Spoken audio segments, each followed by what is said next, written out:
He walked in, soaked from the storm. No entourage, no fame, just a quiet man asking for shelter. The manager laughed in his face and threw him back into the rain.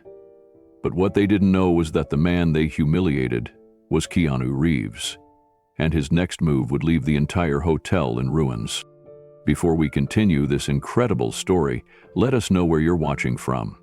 If you enjoy stories like this, subscribe to the channel, because tomorrow we have another inspiring story you won't want to miss. The wind howled like a wounded animal as the storm battered the small regional airport outside Denver. Planes sat grounded on the slick tarmac, their wings glistening with freezing rain. Inside the terminal, a quiet voice came over the loudspeaker announcing yet another round of canceled flights. Passengers groaned. Some paced the floor with frustration, others made frantic calls demanding rebookings, but one man, soaked from head to toe, just stood there, still and calm. Keanu Reeves slipped on his leather backpack and quietly exited through the side doors without a word. No umbrella, no assistant, no press. Just a soaked black hoodie, dark jeans clinging to his legs, and sneakers, squishing with every step. The cold rain hit his skin like tiny needles, but he welcomed it. There was something honest about storms. They didn't care who you were. They treated everyone the same. He kept walking, head low, eyes sharp behind the streaks of water sliding down his face. About 3 blocks from the airport, perched at the top of a hill like a gleaming crown, stood a building of polished glass and pale stone. The Monarch Crest Hotel, 5 stars, luxury spa, valet parking, crystal chandeliers and champagne fountains. It was the kind of place where appearances were everything. As Keanu approached, the rain intensified. Thunder cracked above him, echoing through the mountains. By the time he reached the awning of the Monarch Crest, his clothes were soaked through. He paused for a moment beneath the shelter, steam rising gently from his body. He looked like any weary traveler caught in the wrong weather, older, worn around the edges, quiet in the eyes. Nothing about him screamed celebrity. Inside the lobby, the marble floors sparkled beneath soft golden lights. A grand piano sat unused near a floral centerpiece large enough to be a wedding altar. Behind the front desk, Douglas Hale stood rigid in a tailored black suit. His tie was so tight it could have been painted on. His jaw clenched as he tapped on a keyboard. At first glance, he looked professional, but his eyes held a sharpness, a superiority, that came not from pride in service, but from judgment. When the doors opened, Douglas looked up. He saw a man drenched to the bone, no luggage, no coat, no hint of wealth or importance. He immediately straightened and narrowed his eyes. Keanu stepped inside and quietly approached the counter. Water dripped from his sleeves and hoodie, forming a tiny puddle at his feet. Behind Douglas, a younger woman with dark eyes and long hair tied in a neat braid looked up from her station. Her name tag read Nina Alvarez, Guest Services. Her face softened the moment she saw the man in wet clothes. Keanu offered a polite smile and spoke with a quiet, calm tone. "Hi, I was hoping to get a room for the night. My flight was grounded, and I just need somewhere to stay till morning." Douglas barely concealed his disdain. His eyes drifted to the soaked hoodie, the fading jeans, the old sneakers. Then he looked back up, forcing a tight smile. "I'm afraid we're fully booked, sir." Nina frowned. She had just refreshed the reservations file 5 minutes ago. They had at least 9 rooms unoccupied, including 2 luxury suites. Her hand paused over the mouse. Keanu nodded slightly. "I understand. I can pay whatever the rate is. I'm not looking for anything fancy, just warm and dry." Douglas blinked, then chuckled dryly. "Sir, our rooms start at $1,200 a night. This isn't a roadside motel." Nina bit the inside of her cheek. She knew Douglas was lying, not just about the rooms, but about the price. The standard rooms were $850. The only $1,200 rooms were in the corner suites. She glanced at the man again. Despite his soaked appearance, there was a strange stillness about him, a quiet composure. Not the kind that came from arrogance, the kind that came from patience, from experience. Something in her gut told her this wasn't a man to dismiss. Keanu stood in silence for a moment, as if weighing something unspoken. Then he offered a small nod. "I understand," he said gently. "Thank you for your time." He turned slightly, as if preparing to leave, but Nina couldn't let it go. Her fingers hovered near her keyboard. She didn't speak. Douglas was watching her like a hawk, but she couldn't stop her eyes from following the man. She watched the way his shoulders sank slightly, with quiet resignation, not anger. He hadn't raised his voice, hadn't pushed back. He was peaceful, which somehow made it worse. Douglas waved a hand dismissively, already shifting his attention to a tablet in front of him. "Try the Sunrise Inn down the hill," he said flatly, not looking up. "Might be more your style." Nina's jaw tightened. She glanced back at the system. 9 rooms, 2 suites, all still showing as clean and available. She could have booked him in less than 2 minutes. And yet, "Douglas," she said softly, just above a whisper. He turned to her sharply. "Yeah?" Nina hesitated, aware of the guests behind them in the lounge area. She spoke carefully. "There's still availability showing in the system?" Douglas's smile didn't reach his eyes. Not for walk-ins who looked like that. His voice was quiet, controlled, and chilling. She froze. A guest walked past with a glass of wine, and Nina caught her own reflection in the mirrored elevator door. Her face tense, her hands clenched. Keanu looked back once more, briefly meeting Nina's eyes. And in that look, just for a second, there was no frustration, no entitlement, only something soft, almost understanding. Nina gave the smallest nod, as if to say, "I see what's happening, and I'm sorry." Douglas cleared his throat loudly and turned back to Keanu. "If there's nothing else, sir," he said, "we have guests to attend to." Keanu gave a faint smile that wasn't bitter. If anything, it was forgiving. "No worries, I'll find somewhere else." He turned and stepped toward the exit again. The heavy glass doors opened with a soft whoosh, and the wind immediately howled into the lobby, spraying cold mist across the polished marble. Nina instinctively took a step forward, but Douglas spoke before she could. "Don't even think about it," he muttered. "Not worth your job." You dared to. Through the tall windows, Nina watched as the man stepped beneath the hotel's wide awning. He didn't run into the storm. He didn't call a cab.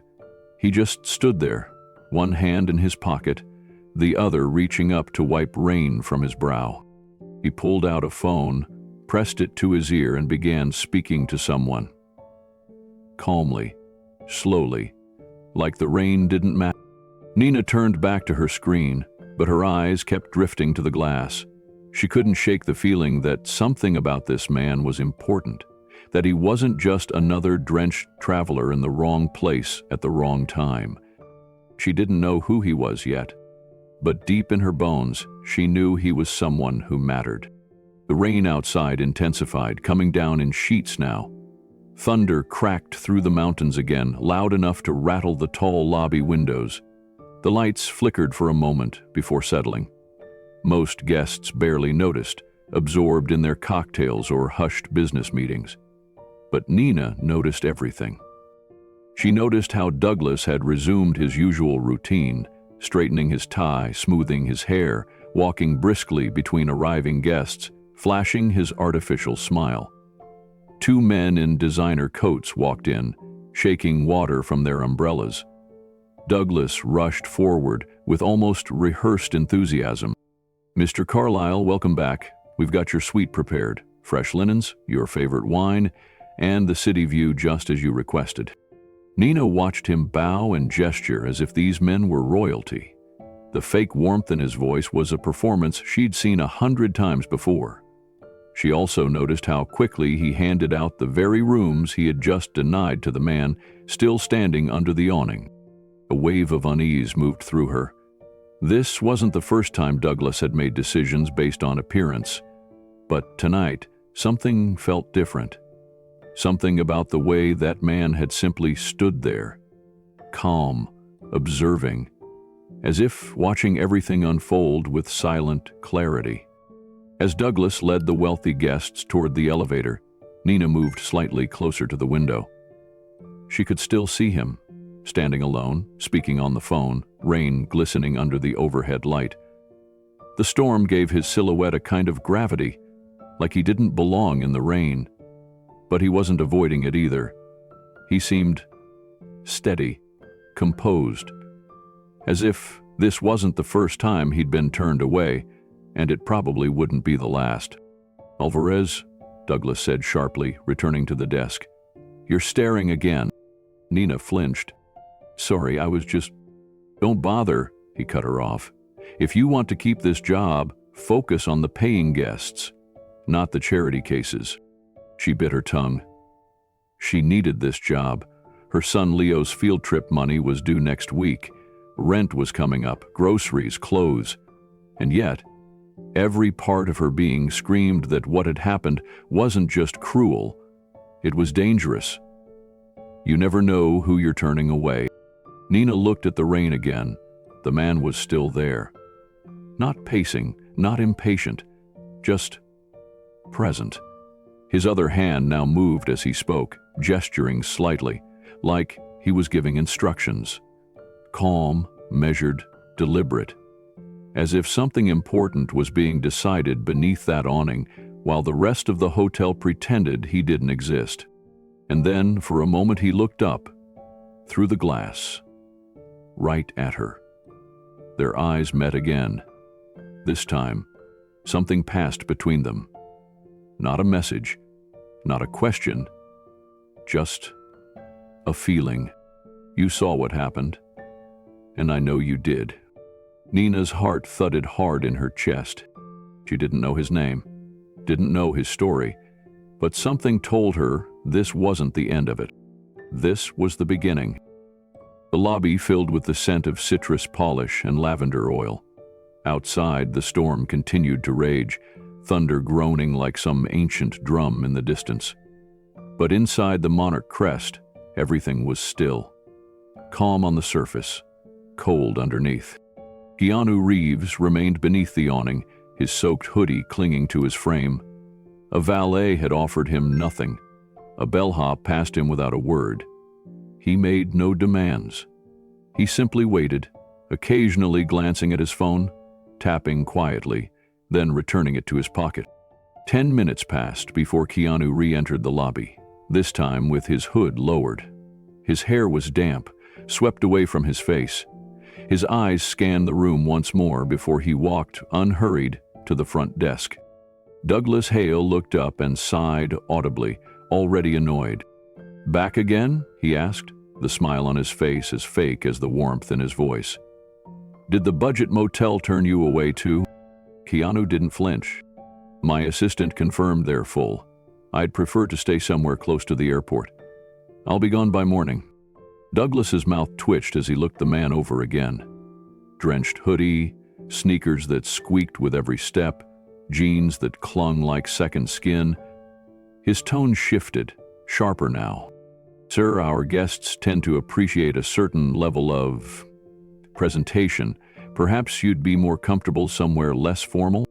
Nina, still working beside Douglas, turned slightly to hide her face. Her hand stayed on her keyboard, but her heart beat faster. She knew that tone. She'd heard it before, usually when Douglas talked to delivery drivers or dishwashers or guests who didn't look expensive enough, but never this direct, never this cruel. Keanu simply replied, calm as ever, "I'm not here for the presentation, just a bed." Douglas leaned forward on the desk, smiling tightly. "Well, the problem is, you're not the only one who wants a bed during a storm. And frankly, sir, our clientele expect a certain standard." Keanu didn't blink. His voice remained steady. "I'm happy to pay the premium rate." Douglas's eyebrows lifted mockingly. "Oh, I'm sure. With what exactly? Those wet shoes?" He gave a short laugh and looked around, as if expecting others to join him. "You could at least have made the effort to dress for the part." Nina winced. She couldn't believe it.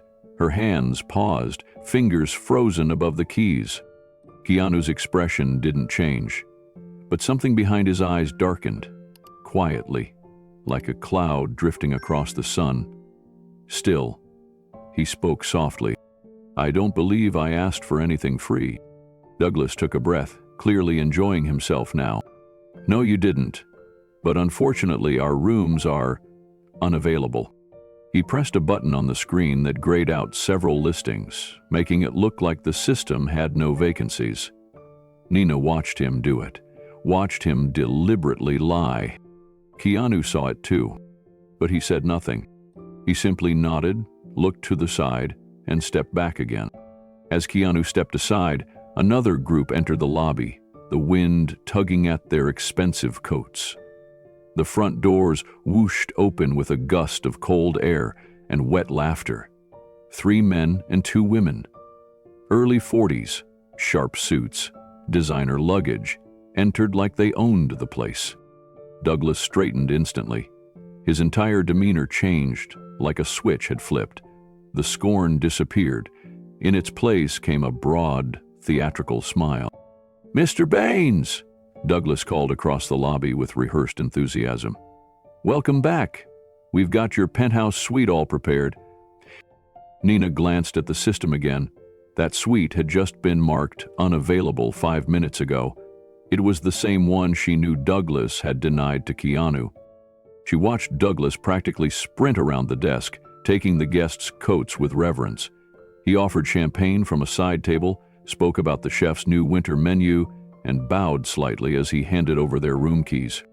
Keanu observed everything. His posture never shifted. He leaned lightly on the edge of a marble column, calm, silent, and strangely composed. Nina's heart tightened. She couldn't understand how someone could be treated so poorly and still remain so still. Douglas returned behind the desk, smug and flushed.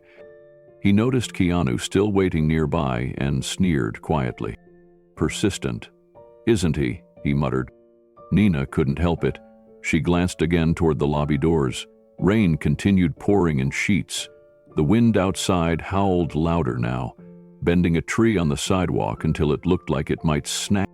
She looked back at the man in the hoodie, standing with his hands loosely clasped, his eyes sweeping the room but never settling on anything. Just watching. She made a choice. She stepped away from the counter, opened a drawer behind the desk, and pulled out a fresh towel. Clean, fluffy, warm from the dryer. Without saying anything, she walked quietly toward him, stopping just beside the marbled column. He turned to face her. "I'm sorry," she whispered, not looking directly at him. "This shouldn't be happening."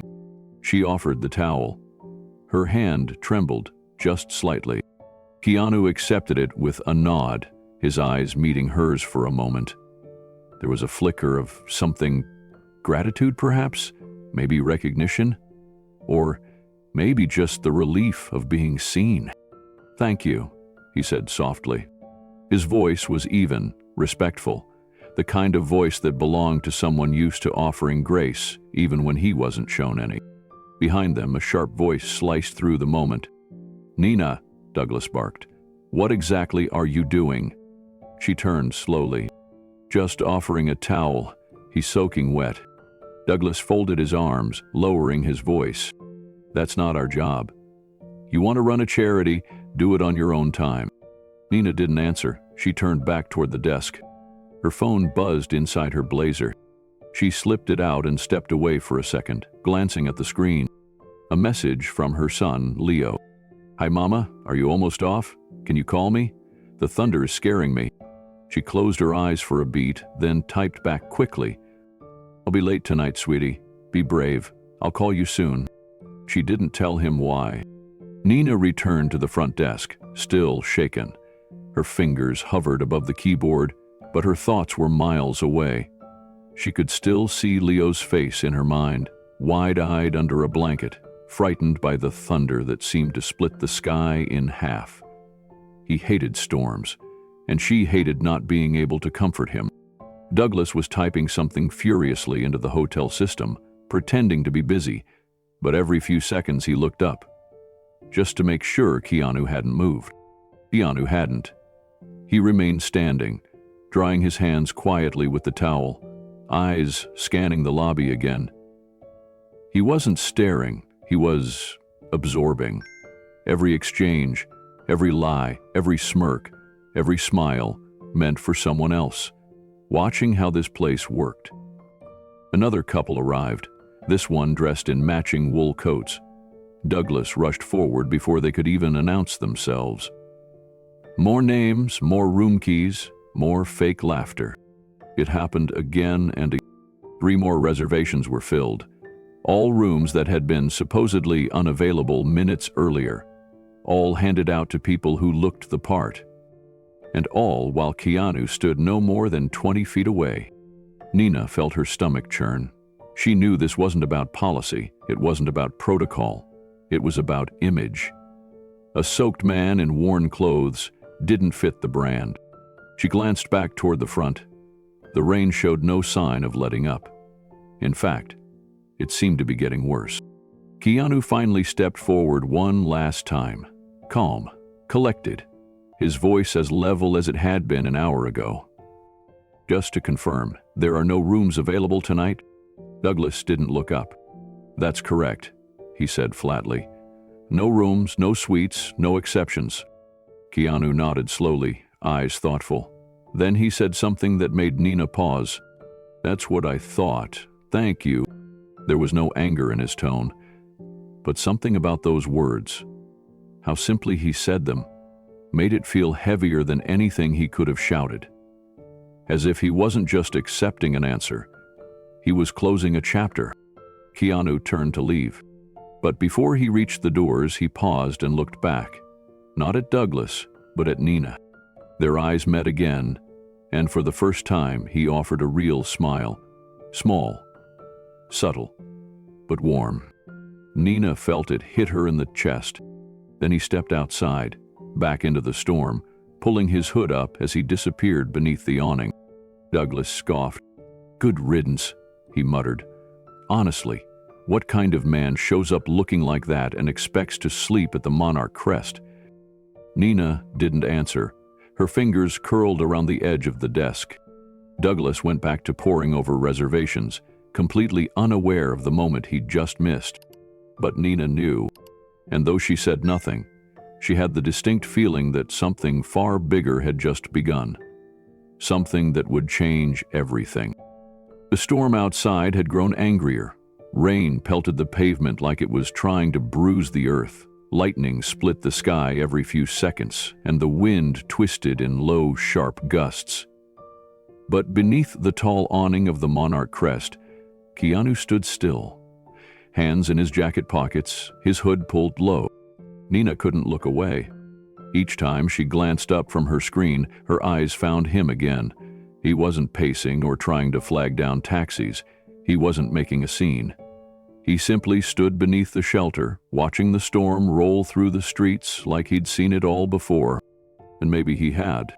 Something about his presence made her stomach tighten. Not from fear, from knowing. From that deep, silent voice that whispered, "This moment matters." Douglas walked past her, whistling as he refilled a tray of wine glasses at the front bar, playing host to a couple of CEOs who had arrived early for a tech conference.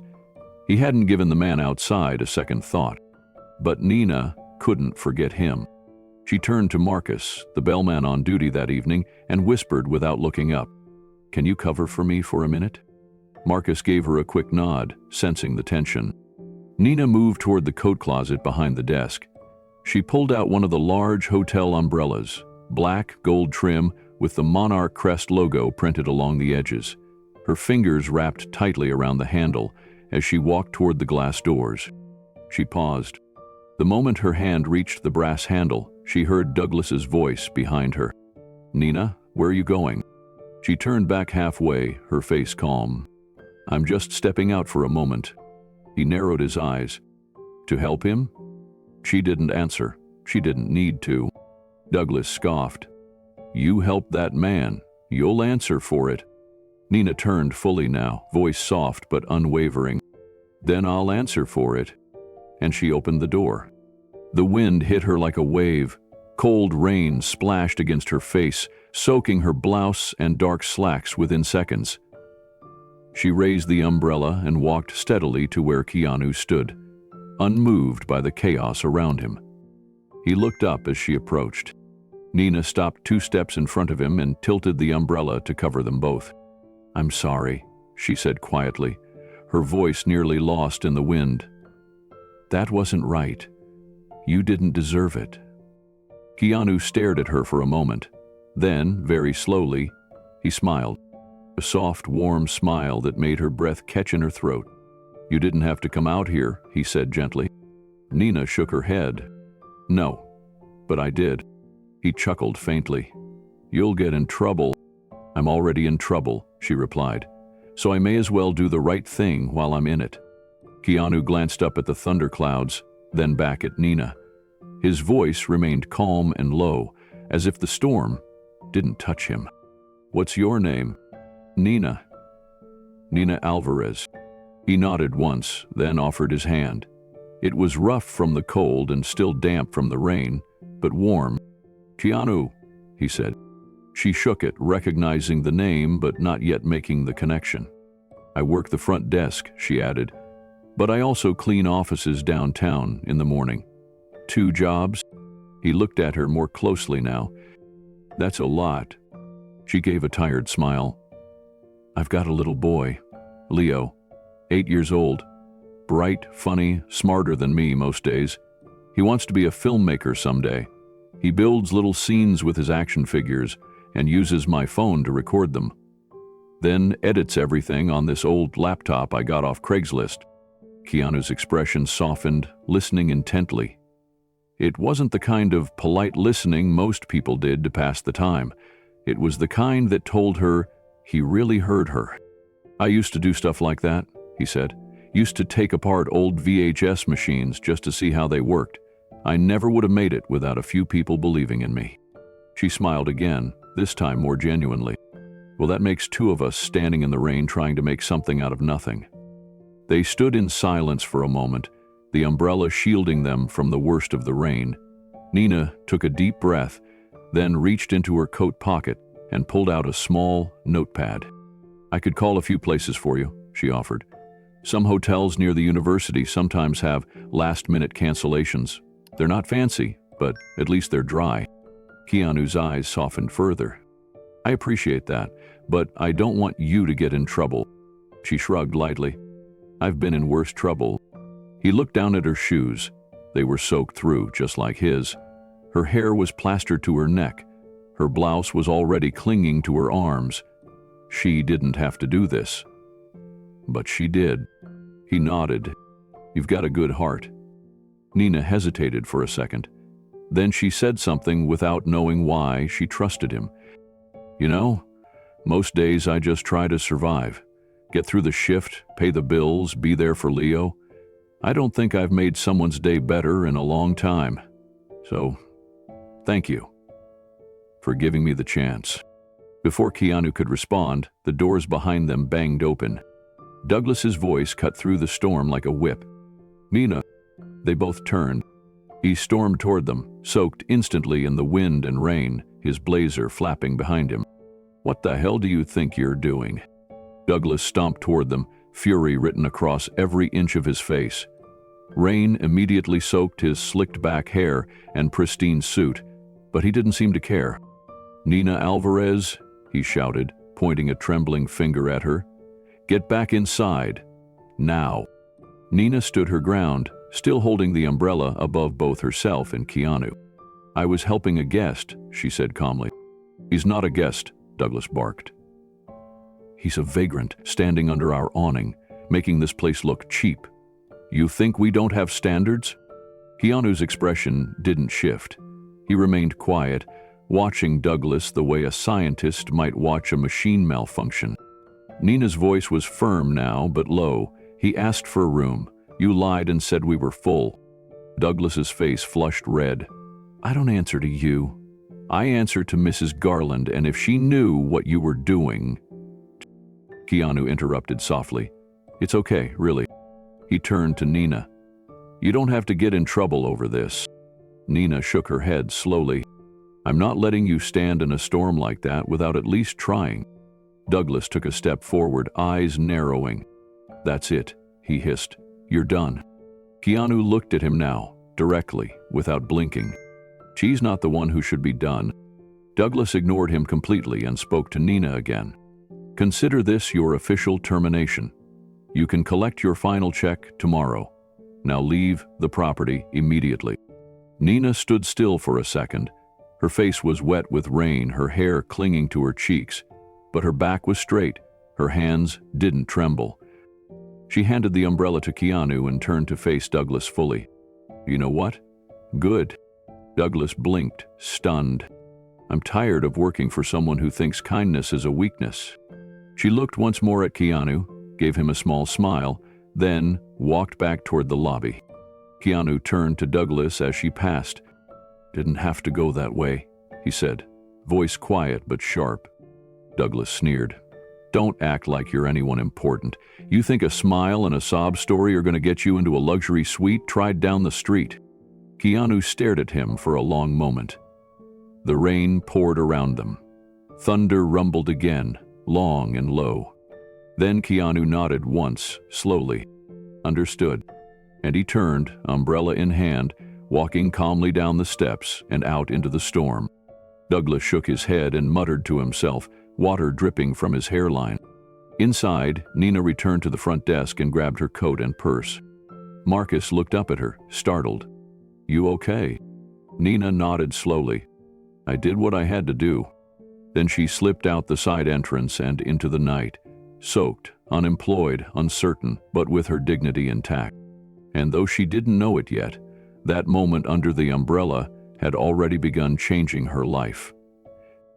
The rain had begun to lighten, but the streets still glistened under the amber glow of the city's streetlights. As Nina stepped out the side exit of the Monarch Crest, coat clutched tightly to her body, she spotted Keanu at the corner of the building. He had waited. He stood quietly under the awning, umbrella folded at his side now, the storm's anger fading behind him. Nina paused. I thought you'd be long gone, she said softly, walking toward him. I wanted to make sure you were okay, he replied. She gave a half laugh, the kind that came out of tired lungs after a long day. Uh-huh. I've been better. He reached into his coat pocket, pulled something out, and held it toward her. A simple card. Cream-colored, no excessive designs, just a name and a number in clean print. Call me tomorrow, he said. No pressure, just if you want to talk. Or if there's something I can do. She took it without question, slipping it into her coat pocket. You didn't have to do that, she murmured. I know. She stared at him for a long moment. His face looked familiar in a way she couldn't place. But she didn't ask. Maybe she didn't want to know. Maybe this moment, quiet, strange, human, was better without labels. Thank you, she whispered. Keanu nodded. Get home safe, Nina. She nodded back, then turned and walked into the night. The streets were still wet, but the worst of the storm had passed. Her bus was delayed, as usual. She stood at the stop, soaked through, clutching her purse tighter. The card felt like it had weight in her pocket, even though it didn't. IP Louis. By the time she reached her apartment, it was nearly midnight. The stairwell smelled like old carpet and rusted metal. She climbed carefully, shoes squeaking on each step. When she reached her door, she unlocked it as quietly as possible. Inside, Leo was still awake. He sat cross-legged on the couch, a blanket wrapped around his shoulders, the glow of his tablet lighting up his wide, brown eyes. Hey, sweetheart, Nina said gently. You should have been asleep. There was thunder, he said, voice small. She walked over and sat beside him, wrapping an arm around his shoulders. I know. I'm sorry. Did you get in trouble? He asked. She nodded slowly. Yeah, I lost my job at the hotel. Leo's eyes widened. Really? Yeah, it's okay. I'll figure it out. He was quiet for a moment, then asked, Was it because of the man in the rain? Nina looked at him, surprised. I saw him through the window, Leo said. He didn't look scary, just cold. She smiled softly. "And was kind," she said, "and I think important?" Leo shifted on the couch and pulled the blanket tighter around himself. His voice came out quieter this time. "Is he okay?" Nina nodded slowly. "I think so. He didn't seem afraid of the storm." Leo looked thoughtful for a moment. He kinda looked like a movie character, like someone who would help people. Nina smiled faintly. "Yeah, he had that kind of calm." She reached into her coat pocket and pulled out the business card. The rain had dampened the edges slightly, but the print was still perfectly legible. Keanu Reeves, Archangel Films, 321 XX XX and EX. Nina stared at the name. Something about it tugged at her. She knew that name. Not from the hotel, not from someone local, from somewhere bigger. She reached for her phone. "Leo," she said, "can you go grab my laptop?" Leo nodded and hopped off the couch. A few seconds later, he returned with the old second-hand laptop she'd bought last year. The screen was cracked in one corner. The power cord had to be positioned just right to charge, but it worked. Nina opened it, typed in her password, and pulled up a search bar. She typed the name slowly. Keanu Reeves. She pressed enter. The search results exploded across the screen. Film posters, red carpet photos, interviews, charity headlines. Entire pages of images showing the same quiet man, older in some, younger in others. Always dressed simply, always smiling gently. Nina blinked. Leo gasped beside her. "Wait! Wait, Mom! That's John Wick." She turned to him, stunned. "John what?" Leo jumped up, excitement bubbling out of him now. "He's an actor. He's like the actor. He's in The Matrix, he rides motorcycles. He's so cool. Oh my gosh, Mom, you talked to John Wick in the rain, and you didn't even know it."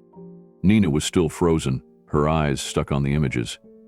One showed him holding a small puppy in a film still. Another showed him on stage at a film festival.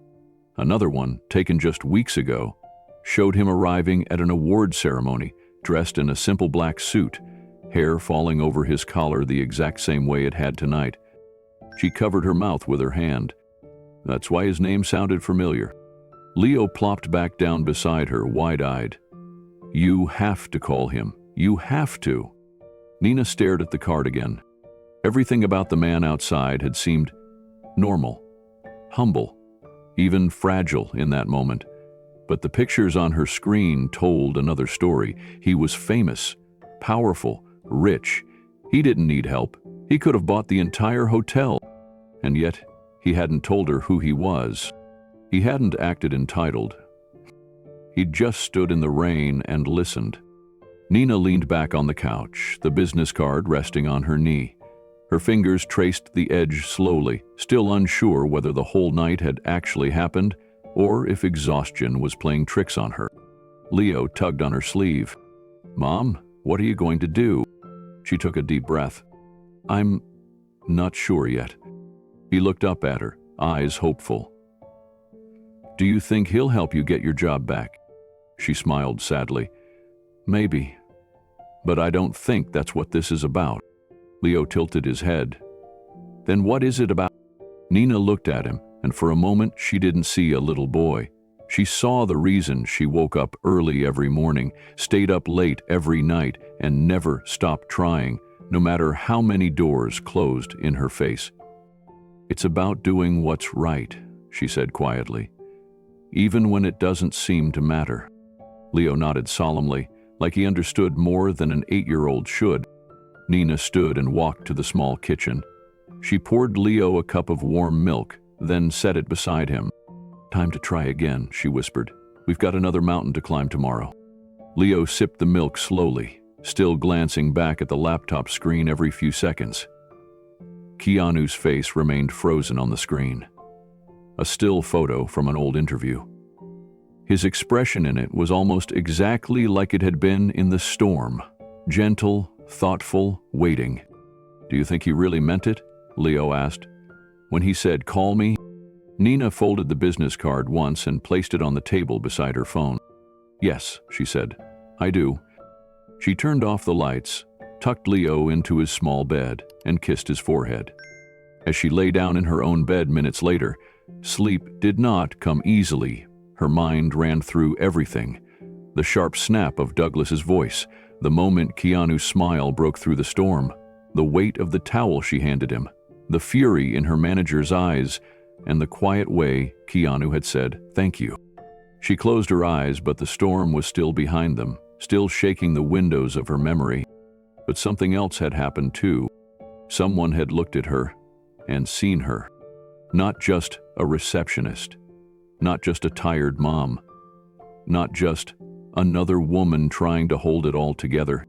He had listened, and he'd left a door open.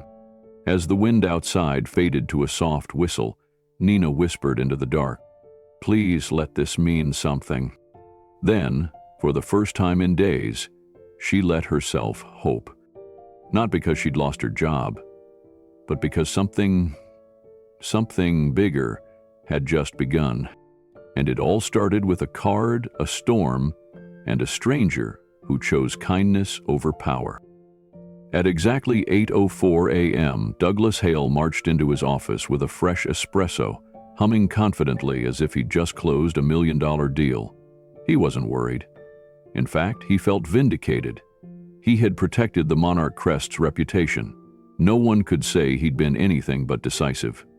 He opened his laptop, typed up a polished incident report, and proudly submitted it to Loretta Garland's assistant, titling it, "Urgent Security Concern, Unauthorized Entry During Storm." In the report, he described Keanu as a possible transient. He used terms like vagrant behavior, appearance inconsistent with hotel brand, and suspicious loitering. Douglas emphasized how he had firmly and professionally refused entry to avoid compromising guest comfort. He ended the email with a suggestion: perhaps the hotel should review front desk discretion protocols and consider a reward for vigilant management. Douglas leaned back in his chair, sipped his espresso, and smiled. But out in the lobby, a different storm had begun brewing. Marcus, the porter, was standing behind the concierge desk when he saw it. A guest showed him a phone screen, paused on a video. Marcus leaned in and immediately recognized the scene. The voice was unmistakable. "Douglas," shouting in the rain. The guest pressed play. There was Nina, standing beneath the umbrella beside the mystery man. Then Douglas bursting out of the hotel doors, yelling, finger-wagging, calling her unprofessional and ending her employment in front of a stranger. The audio was clear.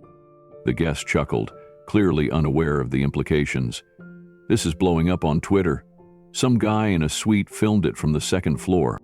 Marcus's heart dropped. He nodded and forced a smile, but as soon as the guest left, he rushed to the staff break room. He found the video himself and watched it twice. The comments were piling up already. "That's Keanu Reeves. How do you fire someone for being human? Whoever runs this hotel needs to go." Marcus closed the app and walked straight to Douglas's office. Douglas was still sipping his espresso when Marcus knocked and stepped in.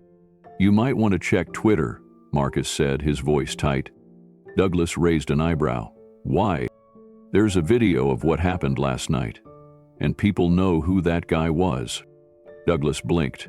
"What do you mean?" Marcus pulled out his phone and showed the video. Douglas stared. As Keanu's name appeared again and again in the comments, Douglas's color began to change. He looked pale, then flushed, then pale again. This isn't real," he said, reaching for the mouse and typing into a search engine. The moment he entered the name Keanu Reeves, his screen was flooded with results. No, that can't be who I think it is." Marcus stood still. "You might have made a huge mistake." Douglas didn't respond. He just stared at the screen as if the earth had shifted under his feet. Across the city, Nina sat at her kitchen table, phone in hand, eyes fixed on the folded business card resting beside her lukewarm coffee. Leo had already finished his cereal and was now standing beside her, both nervous and excited. "You're gonna call him, right?" Nina bit her lip, staring at the digits as if they might vanish if she blinked too hard. "What if he gave it just to be polite?" she whispered. Leo frowned. "He waited in the rain to give it to you. That's not just polite. That's something else." She looked at him. His words were simple, but true. She picked up the card.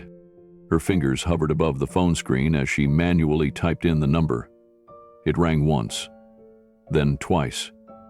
Her heart pounded in her ears.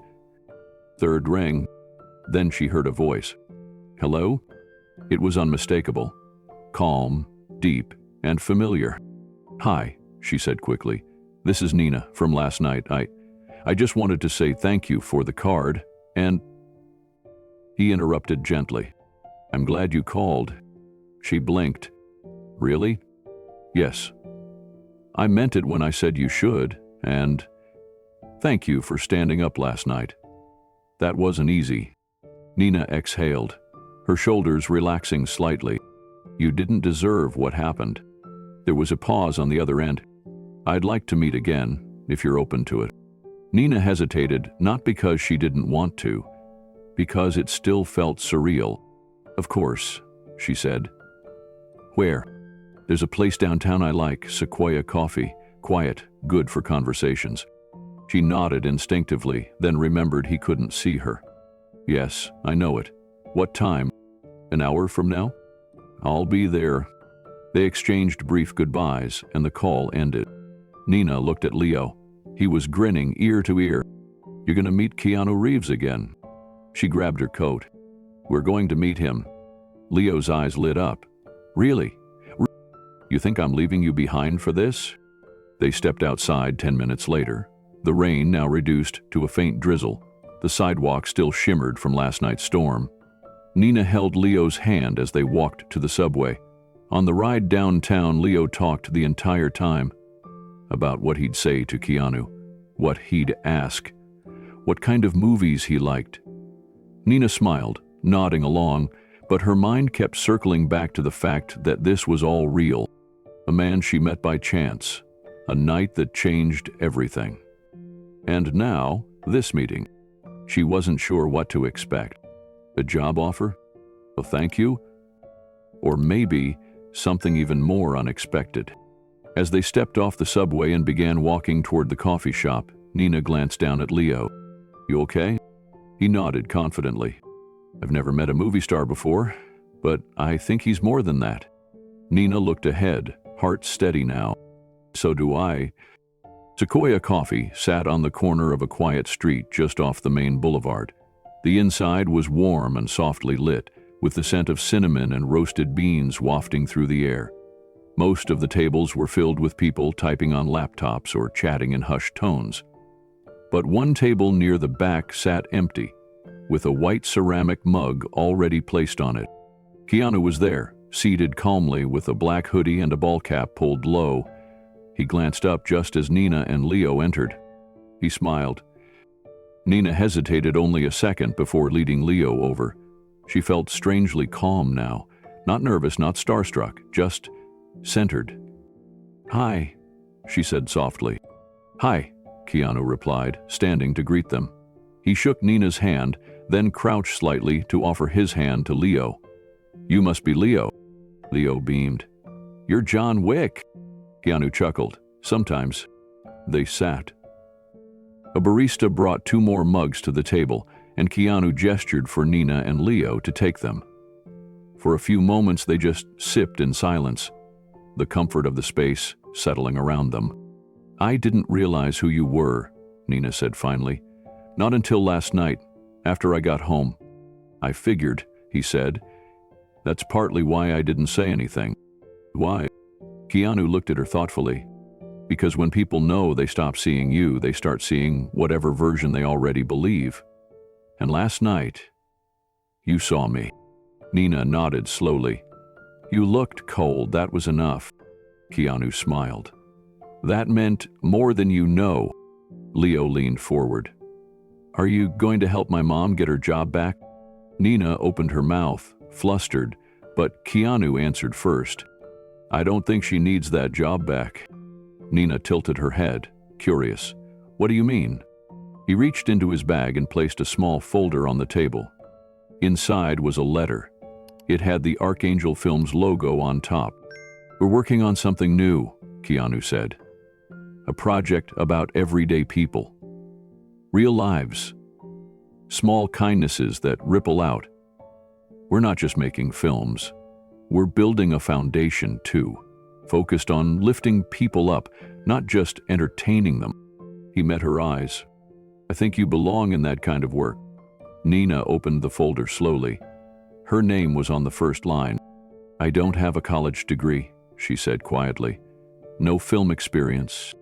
You have empathy, judgment, courage. The rest we can teach. She blinked. Leo whispered, Mom? This is like a movie. Keanu smiled at him. Sometimes the best stories start on rainy nights. Nina folded the letter carefully and closed the folder. Her hands trembled slightly. I don't know what to say. You already said it, Keanu replied. When you gave me a towel. When you stood beside me in the storm. That was enough. Outside, the clouds had begun to part. The city glistened, renewed. And at a small corner table in a quiet cafe, something bigger than fame or fortune was quietly taking root.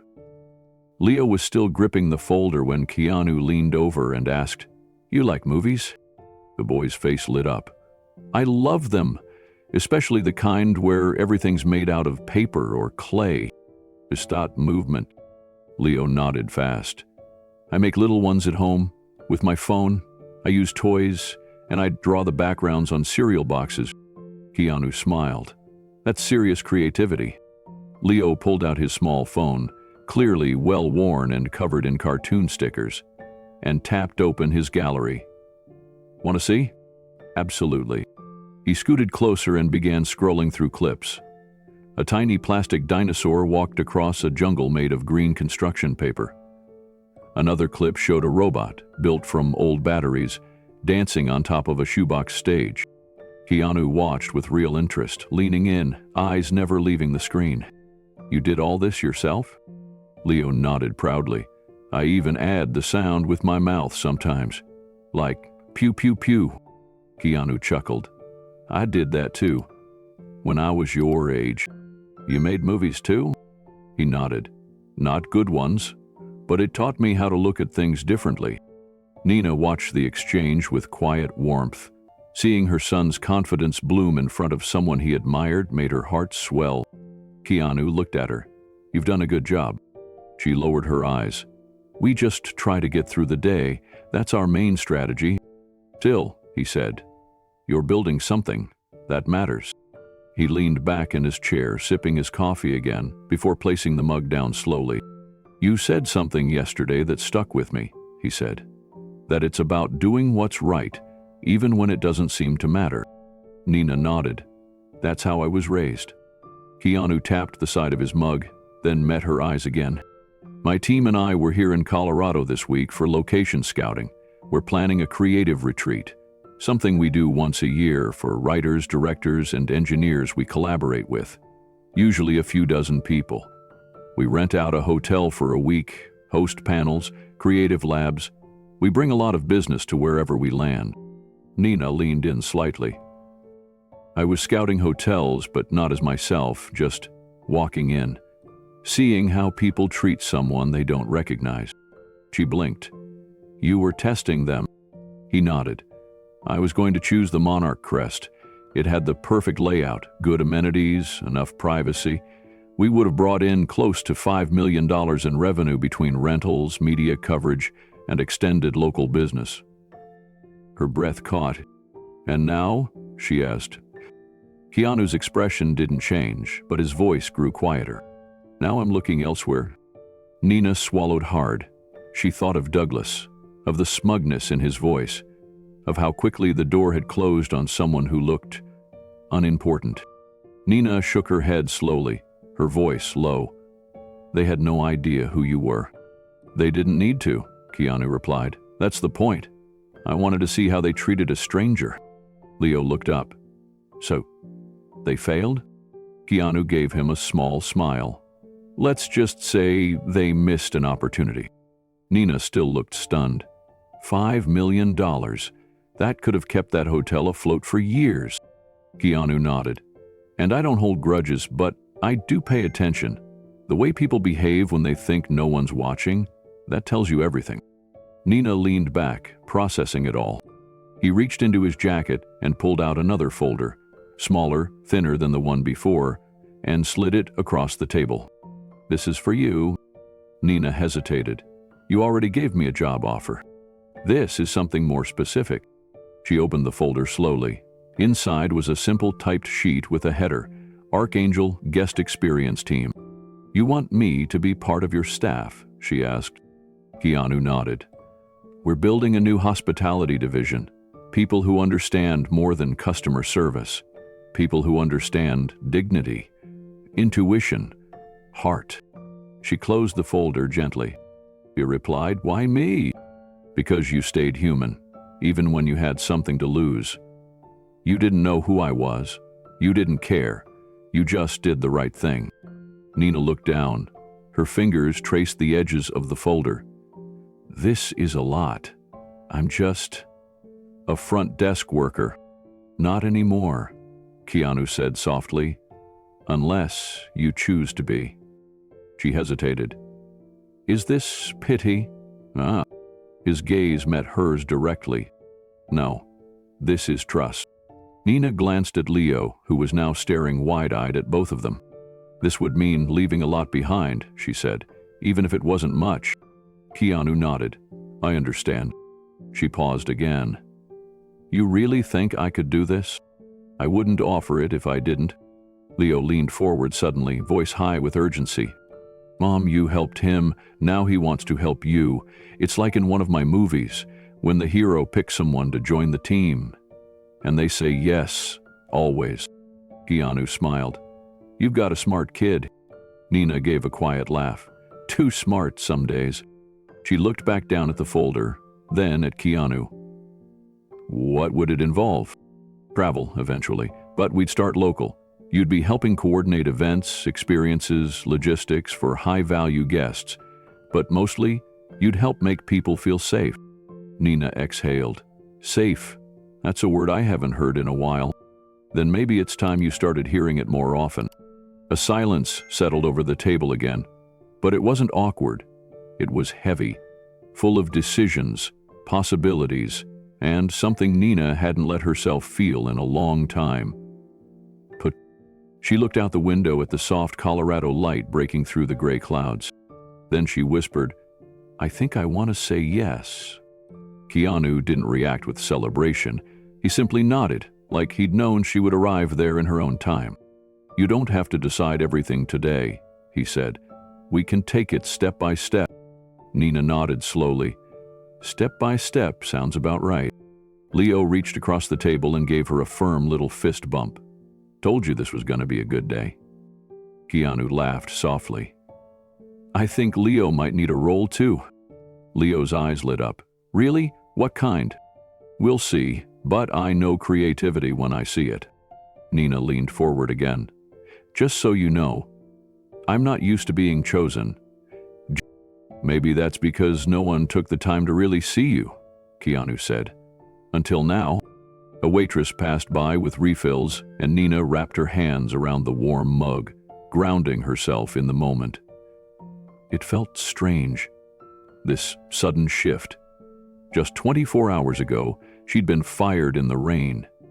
Now, she was being offered something she couldn't have imagined even in her best dreams. Not charity, not pity, but purpose and trust. I'll do my best, she said finally. Keanu nodded. That's all I ever ask. Leo stood suddenly. Can we tell Grandma? Nina laughed. Yes, we can tell Grandma. She looked back at Keanu. When do I start? He pulled a card from his pocket, different from the first one, and handed it to her. There's a welcome orientation tomorrow. We'll ease you in. I'll have my team reach out later today. Nina slipped the card into her purse, then looked at him one last time. You could have just walked away, after what Douglas did, after how they treated you. "I could have," Keanu said. "But then I would have missed this." He stood and extended his hand again. "Welcome aboard, Nina." She shook it, firmly this time. "Thank you for seeing me." Keanu smiled. "Thank you for seeing me first." As they walked out of the cafe into the now sunny morning, the street felt different, lighter, as if the city itself had shifted in some invisible way. Nina held Leo's hand tighter than usual, and he bounced beside her with excitement. "Do you think I could make movies someday?" he asked. She looked at him and smiled. "Think you already are." Behind them, Keanu paused at the door to the cafe. He watched them go. A woman who gave when she had little, a child with stars in his eyes, and a day that began in silence, now humming with the sound of second chances. He turned, pulled out his phone, and dialed a number. "We'll need a new location," he said, "and someone to help lead guest experiences. I've found her." By mid-morning the next day, the storm had passed, but its effects were just beginning to stir. The video hit the internet around 9:12 a.m., first posted anonymously on a travel review forum. The clip showed a soaked man in sneakers standing at a hotel lobby counter, asking calmly for a room. Then came Douglas's voice. Sharp, mocking, dismissive. "We're full. Try a motel." The frame caught a clear shot of Keanu's face as he turned away into the rain. Someone had overlaid a simple caption at the bottom of the video. "Guess who just got turned away by Monarch Crest?" It was only a matter of hours before the clip exploded across social media. Fans didn't need a second look to recognize the man in the hoodie and wet hair. By noon, the video had been shared over 40,000 times. By 3 p.m., it crossed 1 million views. And by the time evening came, the headlines were everywhere. Luxury hotel turns away Keanu Reeves during storm. Kind worker fired for helping him, public outrage builds. Justice for Nina trends nationwide. The hotel's phone lines jammed with angry callers demanding answers.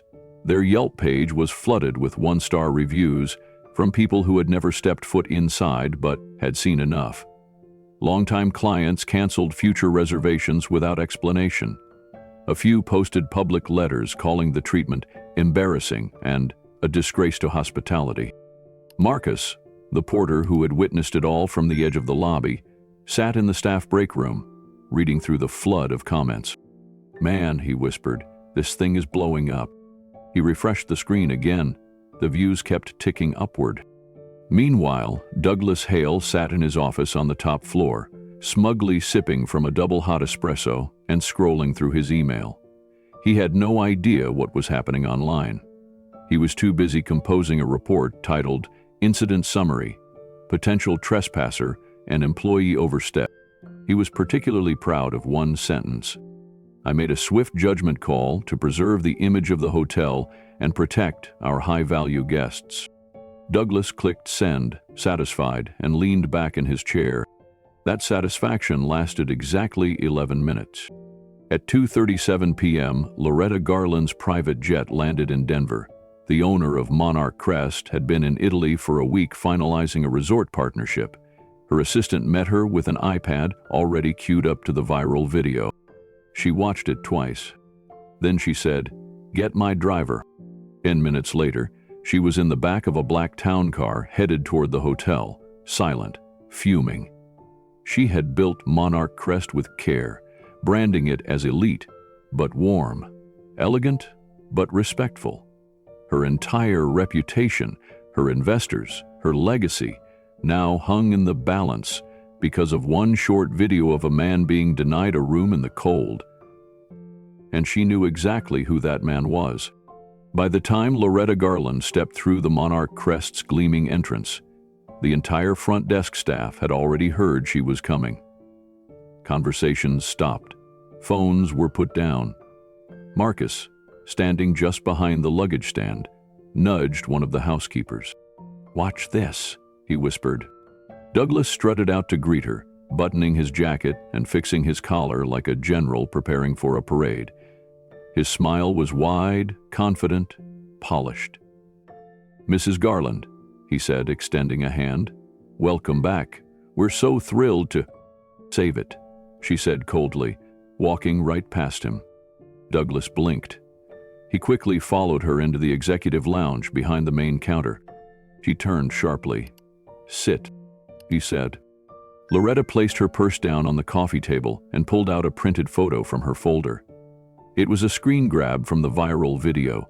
Douglas sneering, one hand resting arrogantly on the desk, Keanu barely visible behind the misty glass door. "Would you care to explain this?" Douglas's voice stammered slightly. "That clip. It's been taken wildly out of context. The man came in, soaking wet, looking confused. I had to make a call. We were near capacity and—" "Near capacity?" Loretta snapped. "You had 12 rooms open." He faltered. "I wasn't updated." "You turned away Keanu Reeves. Then you fired an employee who showed him compassion." Douglas regained some composure. "That employee broke protocol. She gave him a towel from the supply closet and engaged a guest outside. That's a breach." Loretta crossed her arms. "And firing her publicly on the sidewalk? That was your solution?" He straightened his back. "I was protecting our image." "You've destroyed it." There was a long, brutal silence. Douglas tried one more time. "This can be cleaned up. We'll issue a press statement, apologize, offer a donation. He's a celebrity. He'll forget about this in a few days." Loretta tilted her head. "You think this is about celebrity?" Douglas hesitated. "Well, yeah."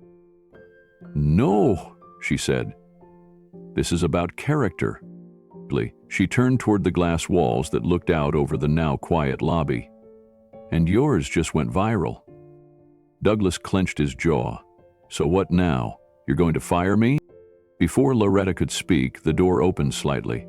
Marcus stood there. "Sorry to interrupt," he said, eyes darting to Douglas. "But if you're looking for more context, a few of us saw everything that night." Loretta looked at him. "Who's a few of us?" Marcus stepped aside and waved. 3 more employees stepped in, 2 bellhops and 1 concierge. They all stood silently, eyes steady. "We were there," Marcus said. "We heard him lie about the rooms. We heard how he talked to the guest, and to Nina." Douglas stood up fast. "This is insubordination." "No," Loretta said. "This is the truth." Loretta turned toward the group. "Tell me everything." And they did. Marcus spoke first, recounting how Keanu had come in quietly, respectfully, asking only for a place to stay. How Douglas barely looked up before dismissing him. How Nina had offered him a towel and a little kindness, and been punished for it. Then the concierge added how Douglas had bragged about keeping out the riffraff, just 10 minutes later not realizing who the man really was. The bellhops shared how Nina, who had never once been late or rude or careless, was fired in front of everyone. By the time they were finished, Loretta's arms were folded, her expression unreadable. Douglas tried one last time. "You don't understand the pressure I'm under, managing the face of this brand. We're elite. We have a standard to maintain." Loretta turned to him. "Elite doesn't mean cruel." Her voice was ice. "You took a man's appearance and made a decision. You ignored the warmth in his voice, the calm in his eyes, the decency in his tone. You embarrassed this entire institution." Douglas's mouth opened, but no words came out. "I want your resignation, effective immediately." "Effective immediately." Douglas looked around, hoping someone would come to his defense. No one moved. He pulled out his access badge, placed it on the table, and walked out, his footsteps slow and heavy. The staff didn't cheer. They didn't whisper. They simply watched him go. Loretta looked back at the group still standing in the doorway. "Thank you," she said. "All of you." Marcus cleared his throat. "What about Nina?" Loretta was already reaching for her phone. "I want to find her now." As the employees nodded and moved to help, Loretta stood by the window, gazing down at the front driveway where guests were arriving. She'd spent years building this hotel, brick by brick, reputation by reputation, but one truth had never changed. Respect couldn't be bought, It had to be earned. She picked up her iPad again and rewatched the video. Not the part where Keanu was dismissed, but the moment Nina handed him the towel. That brief exchange of quiet humanity. That 1 second of courage. A woman who hadn't known who he was. Who had helped him anyway. And it was that moment. Not the mistake, not the fallout, but the gesture. That she would carry forward. She tapped her assistant's number. "Find me Nina Carter. I want to meet her in person and make this right." Outside, the sun was setting over the mountains. Monarch Crest had weathered many storms before, but none like this. This time, the reckoning wasn't wind or rain. It was truth. And truth, once released, could not be stopped. The next morning, the lobby of the Monarch Crest was quieter than usual. Staff moved about cautiously, exchanging glances as they passed one another. The weight of what had happened still hung in the air. Douglas Hale walked through the front entrance with his head held high, a pressed blazer over his shoulder, and a clipboard tucked under one arm. Though he had technically been removed the day before, he hadn't received formal documentation. In his mind, there was still a chance to reclaim control. Loretta Garland waited for him near the concierge desk, arms folded, with nearly a dozen staff gathered behind her. Bellhops, front desk clerks, kitchen workers, even housekeeping supervisors. Marcus stood toward the front of the group, quietly watching. Douglas approached with practiced confidence. "Mrs. Garland, I assume you've cooled down. I'm here to resume my duties." "You're not here to resume anything," she said flatly. "You're here to answer for what you did." Douglas raised an eyebrow. "With all due respect, I acted in the hotel's best interest. I saw someone I believed to be a vagrant enter the premises during a storm. I responded to protect our guests." Loretta didn't blink. "You responded with arrogance, with cruelty. You humiliated a man in need, a man who—" "Was nobody at the time," Douglas interrupted. "He came in looking like a stray. I followed procedure." "No, you didn't," Loretta replied. "You lied about room availability. You dismissed him without offering alternatives. And when Nina showed him basic human kindness, you fired her in the street like trash." Douglas's eyes narrowed. She overstepped. He represented the values this hotel claims to uphold. You did the opposite. He straightened. "It's easy to talk about values, but we're running a luxury business. If we let anyone walk in from a storm, we undermine the brand." "You still don't get it," Loretta said. "You think this is about optics. This isn't about a man in wet sneakers. This is about what you cost us." He frowned. "What I cost us?" "I spoke to Keanu Reeves' representatives last night." Douglas blinked. Loretta continued. "The event he was planning? The creative summit that would brought directors, cinematographers, designers, and executives from all over the world? He was scouting hotels in secret, and we were at the top of his list." Douglas's mouth opened slightly. That partnership was estimated to bring in over $20 million in bookings over the next 2 years. The room went still. "You didn't just turn away a man. You turned away an entire future." He swallowed hard, trying to regain control. "This can still be fixed. We can issue an apology, maybe invite him back." "No," Loretta cut in. "This can't be fixed with press releases. What's done is done." He looked around the room, saw every staff member watching him in silence. "You're making a mistake." Loretta took a breath. "No, I'm correcting one." Douglas stood stiff, lips parted but silent, as if his mind hadn't caught up to the reality unfolding around him. Loretta took a single step forward. "You were warned before, Douglas. Your leadership style has always teetered on the edge of disrespect. But I gave you chances. I believed you could grow. What happened this week showed me I was wrong." He shook his head slowly. "You can't just throw away years of loyalty." "You didn't offer loyalty. You offered control," she said. "And control is not the same as leadership." From behind her, Marcus cleared his throat gently. "Ma'am, if I may." There's something else. Loretta nodded. Marcus stepped forward with a small printed copy of an online review. This came in overnight from one of our oldest VIP clients, the Holbrooks. They were booked to stay here next month for their 30th anniversary. He paused. They canceled, but they added a note. He held it out and Loretta read it aloud. We no longer feel comfortable celebrating in a place where dignity comes second to appearances. We'll be taking our business elsewhere. Douglas's jaw tightened. That's 3 canceled weddings, Marcus added. 2 corporate retreats, and the mayor's gala just moved to another hotel. Loretta folded the paper and looked Douglas in the eyes. This isn't just about Keanu Reeves. It's about who we are when no one's looking. You treated kindness like weakness. That's not what this brand stands for. Douglas threw his hands up. And what? Nina's some sort of hero now? He's exactly what we should be hiring more of, Loretta replied. Compassionate, discerning, brave. And she disobeyed a supervisor, he snapped. Loretta didn't flinch. And that supervisor is no longer with us. A beat of silence passed. Douglas stared her down, waiting for a reversal that never came. Then, finally, he reached into his jacket, pulled out his name badge, and placed it on the counter.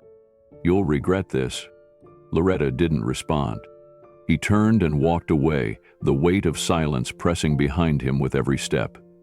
No one applauded, no one jeered. The staff simply stood firm, together. As the glass doors closed behind Douglas, Loretta let out a slow breath. Marcus, she said softly, let's make the next call. He nodded and pulled out his phone. 10 minutes later, across town, Nina Carter was folding laundry on her sofa when her cell phone rang. She didn't recognize the number, but something in her gut told her to answer. Hello? A woman's voice replied. Ms. Carter, this is Loretta Garland, owner of the Monarch Crest. I hope I'm not interrupting. Nina froze. No, not at all. I wanted to speak with you directly. First, to apologize for what happened, and second, to extend an invitation. We would like to reinstate you. Your job is waiting, if you want to return. There was a pause on Nina's end. The warmth in Loretta's voice was real, the offer sincere. But Nina's heart was torn. Nina stood in her modest kitchen, phone still pressed to her ear, her fingers tightening around a dish rag as she tried to form a response. The offer hung in the air, steady, sincere, and generous, but something inside her didn't move as quickly. Mrs. Garland, she said finally, I appreciate your call. And your words, truly. But I need a moment to think about it. Loretta didn't sound surprised. Of course. Take all the time you need, and whatever you decide, I want you to know. What you did that night? It mattered. Thank you, Nina whispered, her voice catching. After they hung up, she sat down next to Leo, who had been watching from the hallway, sensing the tension. He clutched his sketch pad close to his chest. Was that the hotel? He asked. Nina nodded. They want me to come back. Leo looked hopeful but cautious. Are you going? She sighed. I don't know. Part of me wants to, but part of me doesn't want to walk back into a place that let someone like Douglas treat people that way for so long. Leo looked down at his drawings. You always said your job was about making people feel seen. Nina smiled gently. I did. He held up a sketch. It was a cartoon version of her behind a hotel desk, handing a towel to a stick figure Keanu. A little heart floated above them. You were brave, Mom. She touched his cheek. So were you. That night, you stayed up waiting. You always wait for me. You're stronger than you know. She stared at the card still sitting on the counter. Keanu Reeves. Archangel Films. Another door was open now. One that didn't require going back. One that offered something entirely new. She hadn't told anyone about the job offer Keanu mentioned over coffee. She hadn't even let herself believe it was real. But he had looked her in the eyes. He had said, it's not about pity, it's about trust. And somehow, she had trusted him too. Later that evening, she stood on her small balcony, watching the last bits of daylight slip behind the mountains. Her phone buzzed again. This time, it was a text. From Keanu, no pressure, but if you're curious about that job, we start scouting again Monday. Would love for you and Leo to join us. No fanfare, no demands, just the same quiet grace he had shown from the beginning. Nina smiled. This time, she didn't hesitate. The following morning, Nina woke up early. The sky outside was still tinted gray, the sun just beginning to rise over the Colorado foothills. She sat on the edge of her bed, holding a cup of coffee in one hand and Keanu's card in the other. The text from him the night before had lingered in her thoughts like a quiet melody, gentle, respectful, and patient. A second message had arrived after midnight. Whatever you decide, go forward, not back. And if you do go back, make sure it's on your terms. She looked across the room. Leo was still asleep, his tiny figure curled beneath his superhero blanket, a sketchpad lying beside him filled with ideas and little worlds. That single sentence kept replaying in her mind. On your terms. It was the permission she didn't know she needed. Around 10 o'clock, she arrived at the Monarch Crest, not through the employee entrance, but the front doors. For the first time in days, she wasn't afraid to walk in. Marcus greeted her just inside the lobby. "You're back." "I'm thinking about it," she said with a small smile. He gave her a respectful nod and gestured toward the executive lounge. "Mrs. Garland's waiting." Nina stepped into the same quiet space where Douglas had once stood so arrogantly. Only now, the air felt different. It wasn't heavy with ego. It was open. Curious. Loretta stood from her chair and offered her hand. "Thank you for coming." Nina shook it. "Thank you for calling." They sat. Loretta got straight to it. "I meant what I said yesterday. You didn't just show kindness. You reminded this hotel of what hospitality is supposed to mean." Nina folded her hands in her lap. "If I come back, I want to be part of fixing that. I don't want to walk back into the same culture that punished empathy." Loretta nodded. "I'm glad you said that, because I don't want that either." She opened a folder in front of her and slid it across the table. "This is a job offer, full-time, with benefits, but not in your old role." Nina blinked. "It's not?" Loretta smiled. "I'm offering you front office manager." There was a long pause. Nina leaned back slightly. "That's senior staff. You've earned it. You have the respect of this team. You've shown discernment, compassion, and the ability to stand alone when it counted." Nina glanced down at the offer, her breath catching. The salary was more than she'd ever earned. The benefits were real. And yet, it wasn't just the promotion that struck her. It was the fact that someone had finally seen her worth. "I don't want to be a figurehead," Nina said softly. "I don't want one," Loretta replied. "I want someone who can help rebuild our values, someone who can make sure the next Nina Carter who walks through our doors never feels invisible."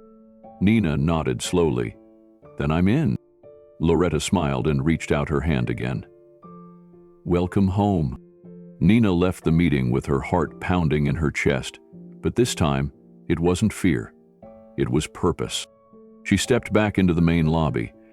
The place felt different now, as if the storm had passed and the air was finally clear. Staff members who had once glanced away now smiled at her. Marcus gave her a thumbs up from behind the bell desk. When she got home that afternoon, Leo was sitting at the kitchen table drawing another one of his characters. This time, a tiny hotel manager with a cape and clipboard. He looked up as she walked in. "Well," he asked. Nina smiled. "They offered me a new job." Leo's eyes widened. "Did you say yes?" "I did," she said softly, "but not just to any job. I'm going to help run the whole front office. I get to be the one who decides how people are treated when they walk in. No more fake smiles, no more cold scripts. Just real kindness." Leo grinned and jumped off his chair, wrapping his arms around her waist. "You're gonna be amazing." She kissed the top of his head. "I'm gonna try." Later that night, she sat on the couch while Leo watched one of Keanu's older movies on the TV. It was an action film, full of explosions and intense stunts, but all she could see was the man who had stood in the rain with grace, who had accepted her kindness without ego, who had quietly extended a hand when she thought the door was shut for good. She picked up her phone and typed out a message to Keanu. "I took the job, but not just to go back. I'm helping change the whole system. Thank you for reminding me what I'm capable of." His reply came minutes later. "You never needed me to remind you, but I'm glad I got to witness it." The next day, she began her new role. Nina arrived early, greeting each staff member by name, asking them how they were doing, not just out of habit, but because she meant it. She walked the lobby with a calm that surprised even herself. She wasn't pretending anymore. She belonged. Before noon, Loretta called her into a meeting. "We're reworking our guest experience training program. I want your voice in it." Nina nodded. "I'd love to." And just like that, her story changed. Not because someone gave her power, but because someone recognized her humanity. She had stood in the rain beside a man everyone overlooked and proved something bigger than status or money. She had proven that grace is louder than pride, that quiet kindness can change the course of everything. And now she wasn't just getting her job back. She was getting her voice back, her future. And for the first time in a long while, Nina Carter didn't feel like she was returning to where she started. She was moving forward. 3 days after Nina officially stepped into her new role, the Monarch Crest felt like a different place. Not just on the surface, but in the rhythm of the people who worked there. Smiles were genuine. Conversations lasted longer than a polite nod. Even the scent of the lobby had changed.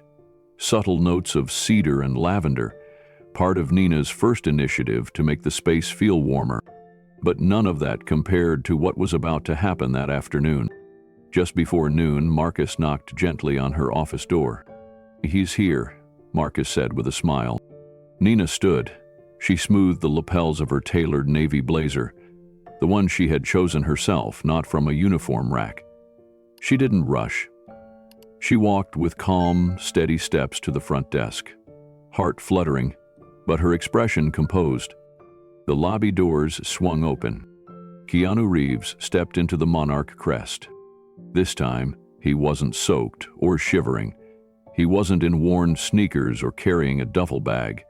He wore a simple black coat and calm eyes that scanned the room, not with judgment, but with familiarity. He saw Marcus first. "Mr. Reeves," Marcus said, extending a hand with a grin. "Welcome back. You're just in time. We saved the good coffee." Keanu chuckled softly and shook his hand. "I knew there was a reason to return." Then his eyes landed on Nina. She stood at the front, centered and proud. "Welcome back, Mr. Reeves," she said, her smile spreading wide. "I believe you have a reservation." His smile matched hers. "This place looks different already." Nina handed him a key card. "Room 4 and 8, top floor, mountain view." Keanu raised an eyebrow.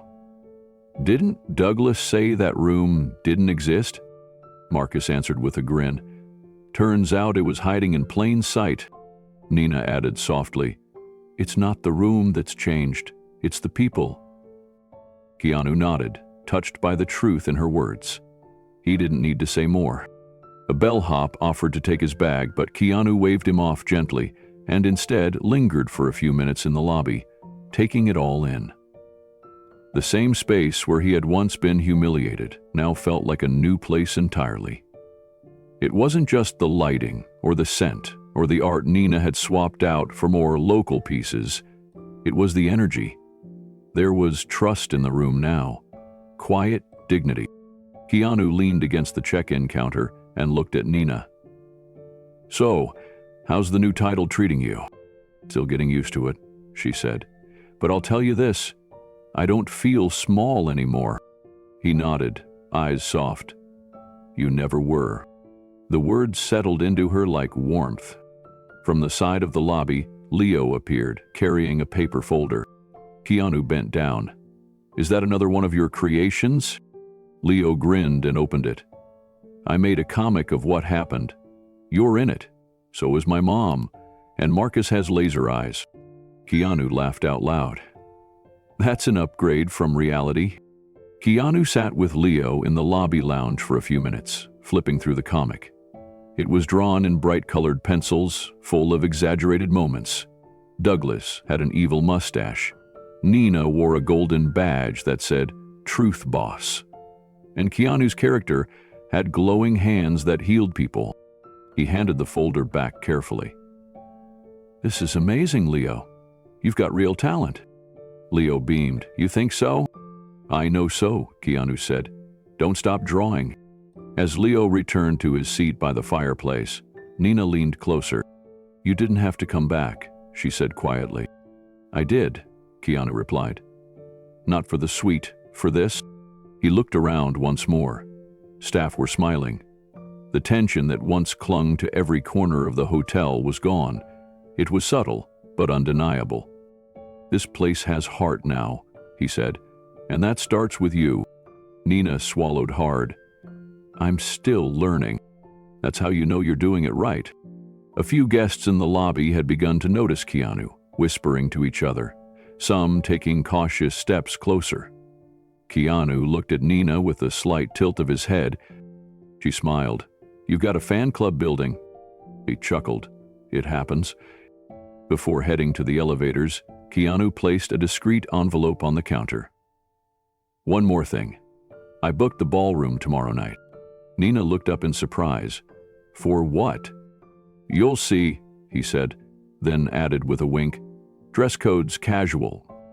As he turned and walked toward the elevator, Nina held the envelope in her hand, heart racing.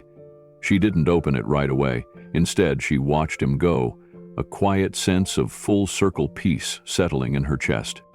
He wasn't just the guest they turned away anymore.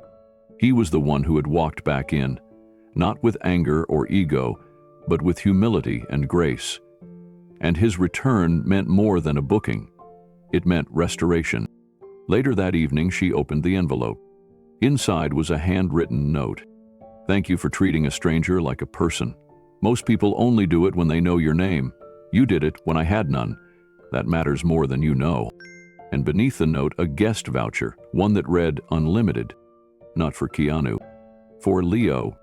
He was a lifetime pass to visit Archangel Studios and attend any youth workshop, mentorship, or production set tour he wanted. It was a key to the future, hidden in the same kindness Nina had shown in a storm. She pressed the envelope to her chest and smiled. He had checked into room 488. But it wasn't the suite that made the moment feel rich. It was everything he brought with him. Gratitude, and the proof that compassion, once planted, always finds its way home. The next morning, the conference room on the second floor was prepared with fresh coffee, polished wood trays of pastries, and a quiet sense of anticipation. Nina arrived early, reviewing a few notes she'd jotted down.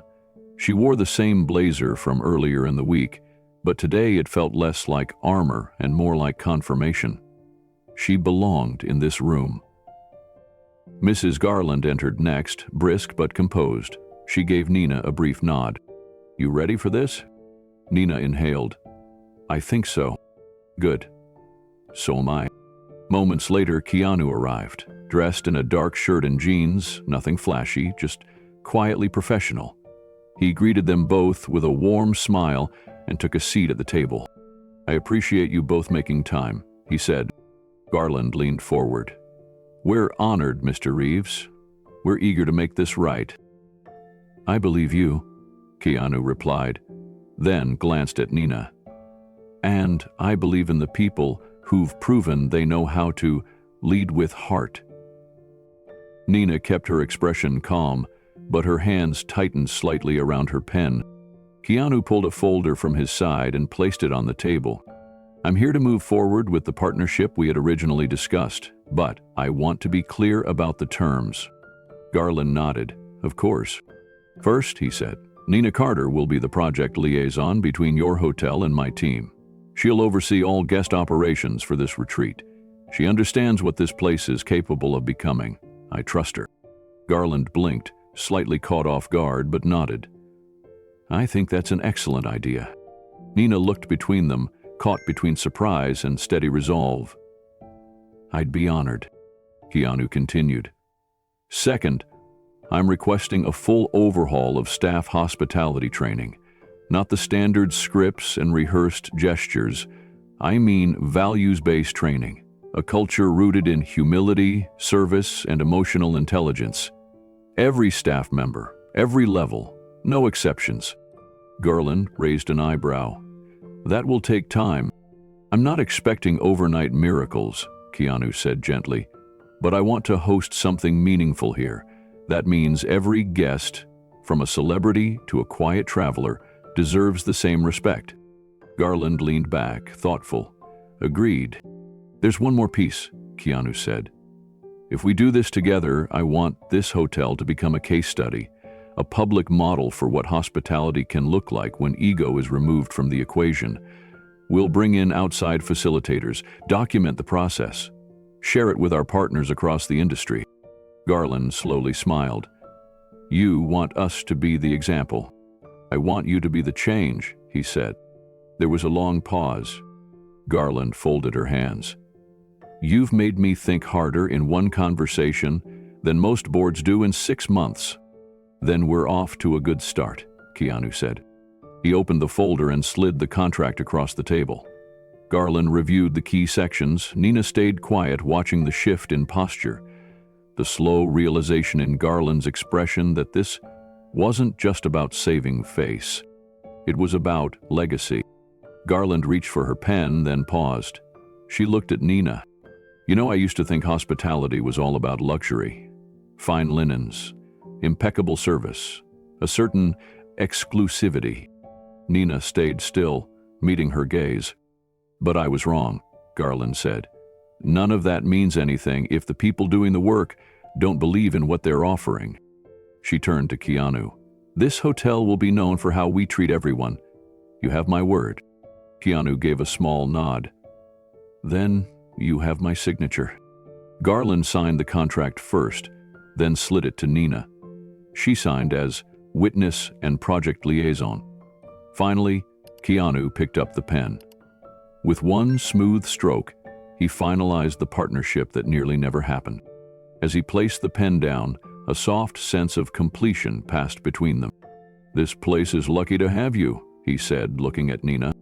She smiled, humbled. I think I needed this place too, just in a different form. A knock at the door interrupted them. Marcus stepped in, carrying a tray with 3 glasses of sparkling water and a modest plate of shortbread cookies. Thought you might need something to toast with, he said. Garland grinned. You really are everywhere, Marcus.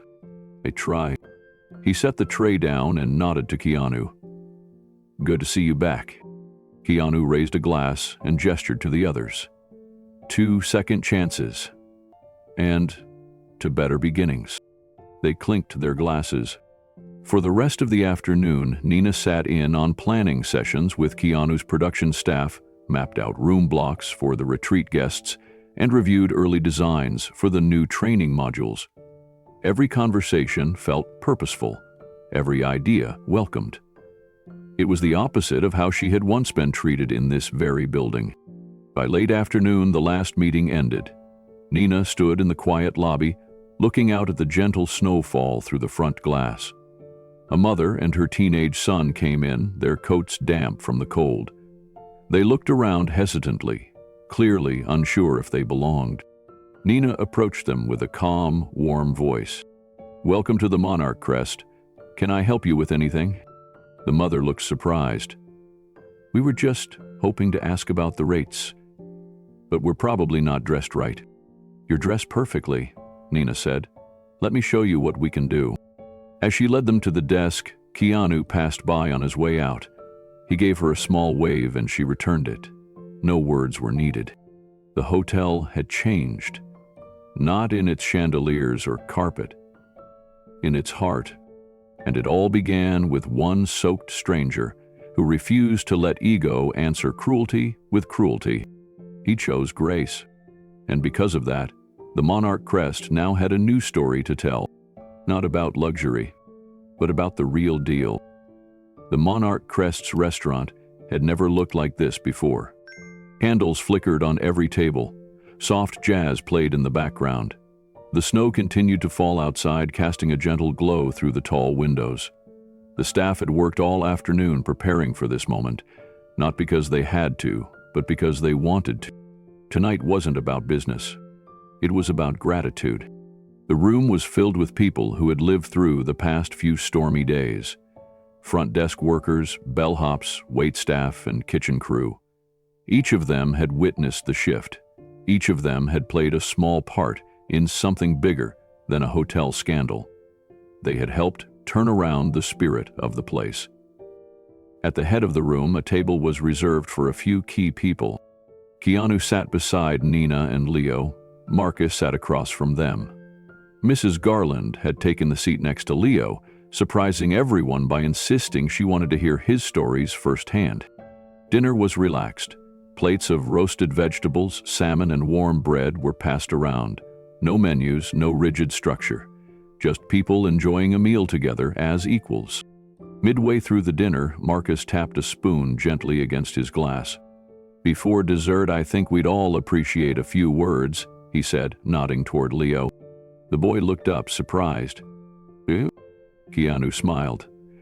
"All you, Leo." The boy stood slowly, his napkin still folded in his lap. He cleared his throat and looked out at the faces around him. His voice shook at first, but it found its strength quickly. "My mom always says heroes aren't the ones who wear capes or punch villains. Real heroes are people who do what's right when no one else is watching, when it's hard, when they're scared." He glanced at Nina, then at Keanu. "And sometimes they don't even know they're heroes. They just carry umbrellas." The room chuckled softly. Leo smiled. "Mr. Reeves didn't have to be kind to us. My mom didn't have to speak up. But they did. And that made everything different. So, this is a thank you to the heroes who don't shout, to the ones who help in the rain. You're my favorite kind." Silence settled for a moment after he finished. Then the entire room burst into applause. Nina wiped her eyes with the edge of her napkin. She reached over and pulled Leo close, kissing the top of his head. "Thank you, baby," she whispered. Keanu raised his glass. "To the quiet heroes." Everyone raised theirs in return. The clinking of glass filled the room, followed by a warm round of cheers. As dessert arrived, lavender shortcake and chocolate mousse, Marcus leaned across the table to Nina. "I never said this before, but thank you for what you did out there." She looked at him, confused. "I didn't do anything special." "You did," Marcus replied. "When the rest of us froze, you moved. You reminded us what this job's supposed to be." Nina gave a humble smile. "All I did was step outside with an umbrella." Marcus shook his head. "Sometimes that's all it takes." Later in the evening, the room grew quieter. A few of the younger staff had gone home, and the older ones sat back, sipping coffee or tea. The energy had shifted from applause to reflection. Nina stood and walked to the center of the room. She hadn't planned to say anything, but something inside urged her forward. She glanced at Leo, then at Keanu, then out at the staff she once feared she would never work beside again. "I used to think this place didn't see me," she began. "That no matter how hard I worked, I'd always just be invisible." Heads around the room nodded gently. They understood that feeling. But a few days ago, a stranger stood out in the cold, and I had this small, quiet moment where I realized I didn't want to be part of a place that judged people before knowing them. She paused, steadying her breath. Most people would have walked away. Most people wouldn't have cared. But that man, soaking wet and silent, reminded me what kindness looks like when it costs something. Keanu's eyes softened. "I didn't do anything brave," Nina continued. I didn't risk my life or stage a protest. I just stepped outside and offered a towel. I offered a little respect. She looked at Marcus.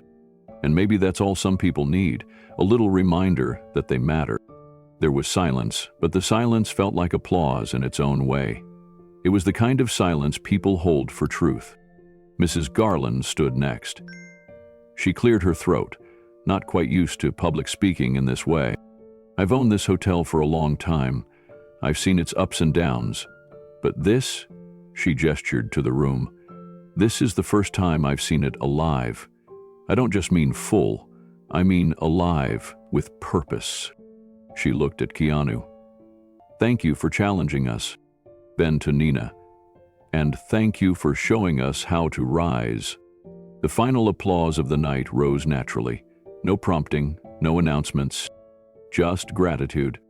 As the evening came to a close, Keanu shook hands with the staff one by one. No one was treated like background, no one was rushed.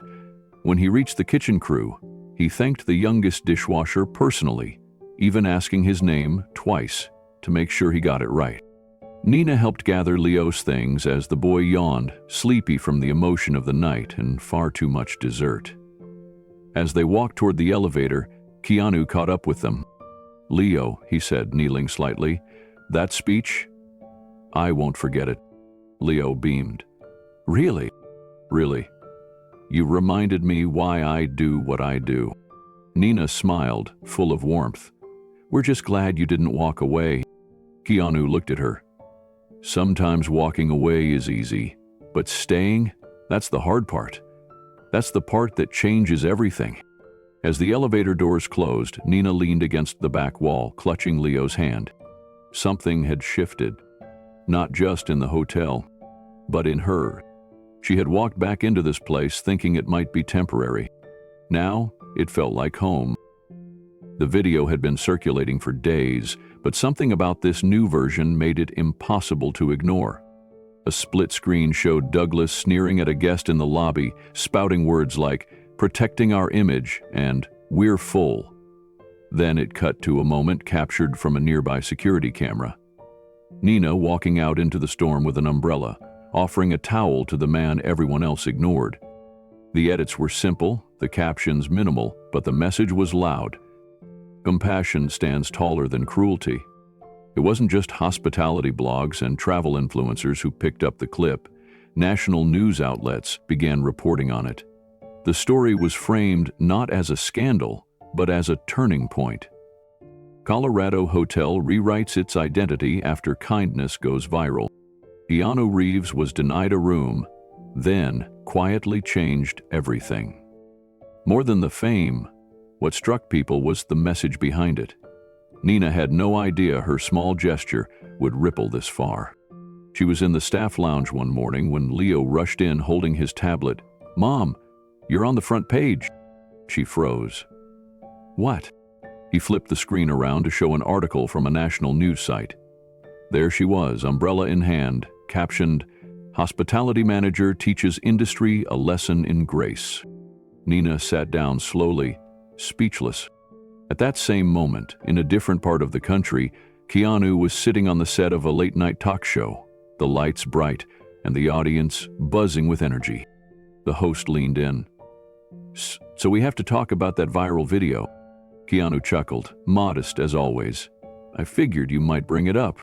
The host showed the clip, carefully edited to blur faces, leaving the hotel unnamed, but clearly showed a soaked man in the lobby and a woman offering him warmth. "That was you," the host said, pointing.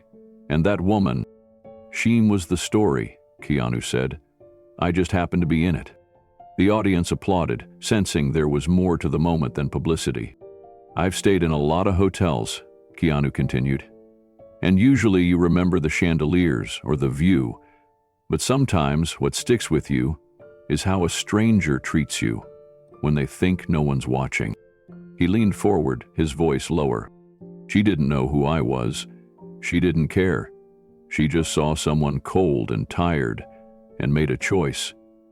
It reminded me that the smallest act of kindness, one step outside, one umbrella, one warm towel, can change a whole industry. The host nodded. Sounds like she should be running the place. Shoot him now, Keanu replied, smiling. That night, the show went viral again, this time with new headlines. Keanu honors hotel worker who helped him in the rain. Quiet hero gets global recognition from Reeves. Back at the Monarch Crest, things began to shift quickly. Inquiries poured in, not from the usual wealthy guests or celebrity assistants, but from organizers of leadership retreats, ethics conferences, and hospitality schools asking to visit, collaborate, or feature the hotel in their curriculum. One morning, Nina walked into her office and found an envelope on her desk. Inside was a handwritten note from a retired hotelier in Italy. It read, "You reminded the world what service really means. I've trained staff for 40 years, and I've never seen a better example." Nina folded the note, placed it in her drawer, and sat back, staring at the wall in disbelief. For years, she had worked double shifts, stayed silent during mistreatment, and told herself this was just how things worked in the industry. Now she was being asked to speak at panels. People wanted to know her opinion on leadership. She wasn't just Nina, the night shift receptionist anymore. She was Nina Ward, the woman who helped reshape the soul of a hotel and reminded an entire profession of its core values. But even with all the attention, she remained grounded. Every evening, she still texted Leo from the front desk to say goodnight. She still thanked the cleaning crews by name, and she made it a point to check the weather forecasts because she never wanted another guest to face what Keanu did that night. One Friday afternoon, Mrs. Garland knocked gently on her door. "Nina," she said, "you have a minute?" Nina nodded and stood. Garland handed her a folder. "We're rebranding the staff training program. I'd like you to lead it." Nina blinked. "Me?" Garland smiled. "You already have. Now let's make it official." Nina opened the folder. The top page read, "Integrity First, the Monarch Way." Underneath, her name was listed as Lead Designer and Ethics Advisor. She looked up slowly. I don't know what to say." "Say yes," Garland said, "and keep being exactly who you are." As Garland left, Nina sat down, overwhelmed. Leo peeked into the room, his school bag slung over one shoulder. "Was that the owner?" Nina smiled. "Yes, she just gave me another job." "Another one?" Leo asked, half joking. "She wants me to teach people how to be kind." Leo dropped his bag and hugged her tight. "You're really good at that." Later that evening, Keanu sent her a message. "Saw the new training title, about time the world caught up with you." She replied, "Thanks for standing in the rain that night. I think we both needed it." From that moment on, Nina was no longer a background story. She had become the symbol of a better path forward, not just for the Monarch Crest, but for anyone who'd ever been dismissed, overlooked, or silenced for doing what was right. Her story wasn't about revenge or even recognition. It was about quiet courage, the kind that steps out in a storm, the kind that holds an umbrella when no one else will. And in that simple act, a whole truth had come full circle. 6 months had passed, and the Monarch Crest no longer looked like the same hotel. The front entrance gleamed with fresh polish. Guests were greeted with warmth that went far beyond rehearsed pleasantries. There was a new energy in the air, something unspoken, but deeply felt. Word had spread that this hotel didn't just offer luxury, it offered dignity. Inside, the lobby had undergone minor upgrades, but the biggest change wasn't physical, it was cultural. Kindness was no longer a suggestion, it was policy. Nina stood just beyond the front desk, wearing a tailored navy moose suit with a name tag that read, Nina Ward, Director of Guest Experience. She didn't just train staff anymore. She oversaw programs at 3 partner hotels in the region. She designed workshops, led seminars, and even advised on recruitment for one of Keanu's upcoming film hospitality partnerships. Her ideas had become policy. Her name was being whispered at corporate summits. And yet, she hadn't changed at the core.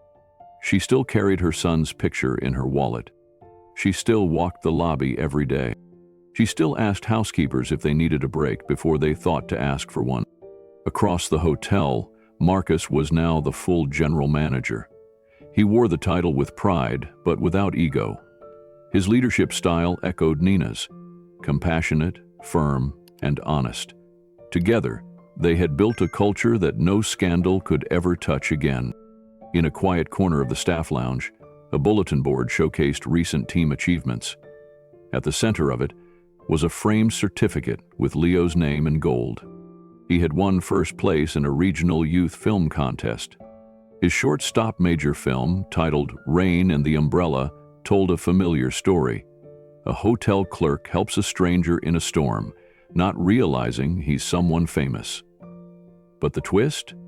In Leo's version, the man turns out to be a time traveler who came back to reward the one person who treated him with humanity. The judges called it charming, clever, and deeply moving. Keanu's production studio had not only sponsored the contest, but had invited Leo to a studio tour in California that summer. When Nina told Leo the news, he ran around the living room, screaming with joy. Then he cried into her shoulder. "Thank you for being brave that night," he whispered. She kissed his forehead. "Thank you for remembering it." But while things had blossomed at the Monarch Crest, far across town, in a dull strip mall lined with discount businesses, another story was unfolding. Douglas Hale now sat behind a beige plastic desk at Renton Drive Auto. The overhead lights buzzed faintly. His desk was cluttered with paperwork, old coffee cups, and a cracked computer monitor. He wore a faded blue polo shirt with a name tag half peeling off his chest. No one asked him for advice. No one looked to him for leadership. He processed late returns and scanned IDs with a smile that never quite reached his eyes. That morning, while flipping through a local newspaper left behind by a customer, Douglas's eyes landed on a headline. Former night clerk turned hospitality visionary, Nina Ward expands ethics program to national hotel chain. He stared at it for a long time. The article featured a photo of Nina standing beside Keanu and a group of new trainees. Her smile was calm, confident, fulfilled. Douglas didn't read the full article. He didn't need to. He folded the paper quietly and placed it on the desk beside him. Outside, the rain had started again. He stood up, looked at the streaked window, and pressed his palm lightly against the glass. Not in bitterness, not even in jealousy, just in quiet reflection. Douglas didn't blame anyone but himself. For a long time he had believed that image was everything, that luxury was about velvet ropes and polished shoes, that dignity could be bought with money and sold with titles. But in that cold lobby 6 months ago, when he looked at Keanu Reeves and saw nothing but wet sneakers and a tired face, he had missed something far more important. He had missed a human being. And in doing so, he had cost himself more than just a job. He'd cost himself the chance to be part of something meaningful. A knock at the door broke his thoughts. A young woman entered the office, holding her toddler on her hip and her car keys in the other hand.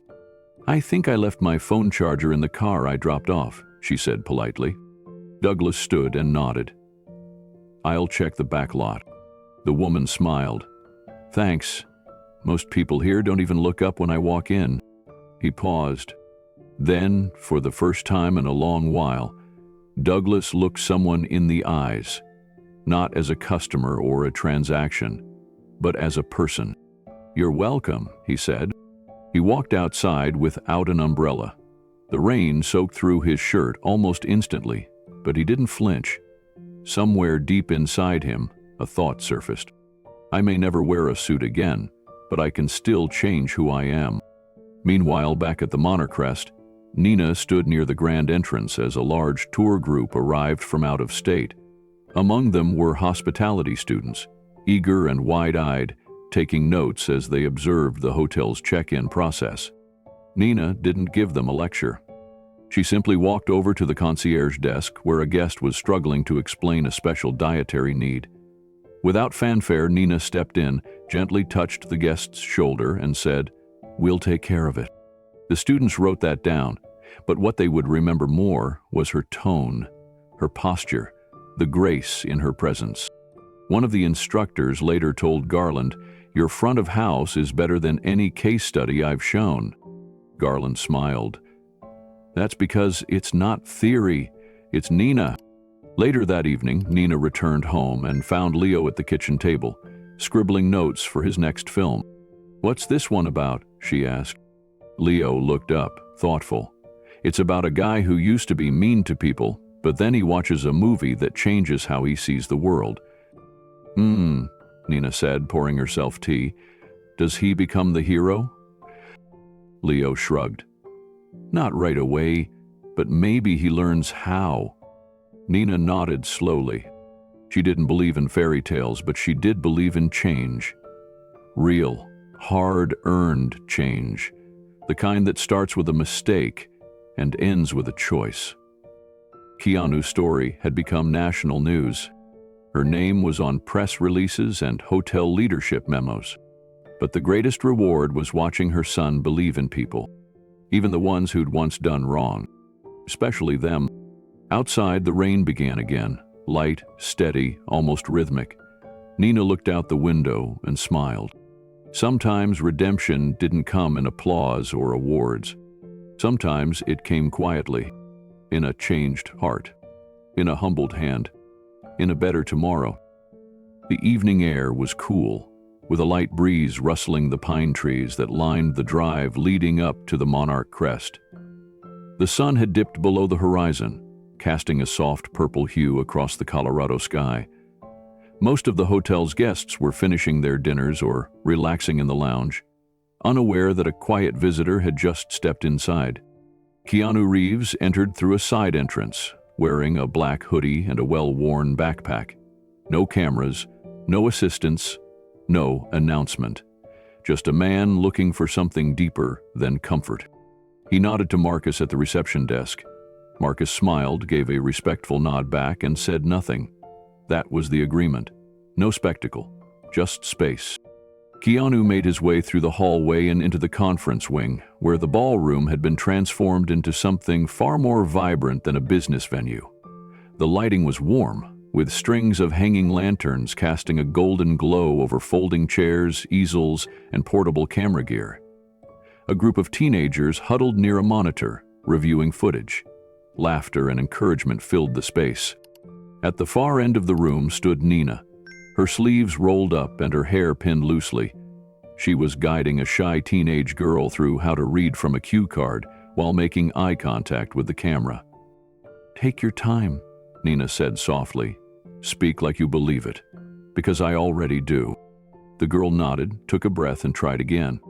Just behind the sound equipment table, Leo sat with two younger boys, helping them animate a cardboard dinosaur with string and tape. One of them had a stutter and struggled to give directions. Leo smiled, handed him the tiny script card, and said, "You can whisper it if you want, or just show me with your hands." The boy lit up.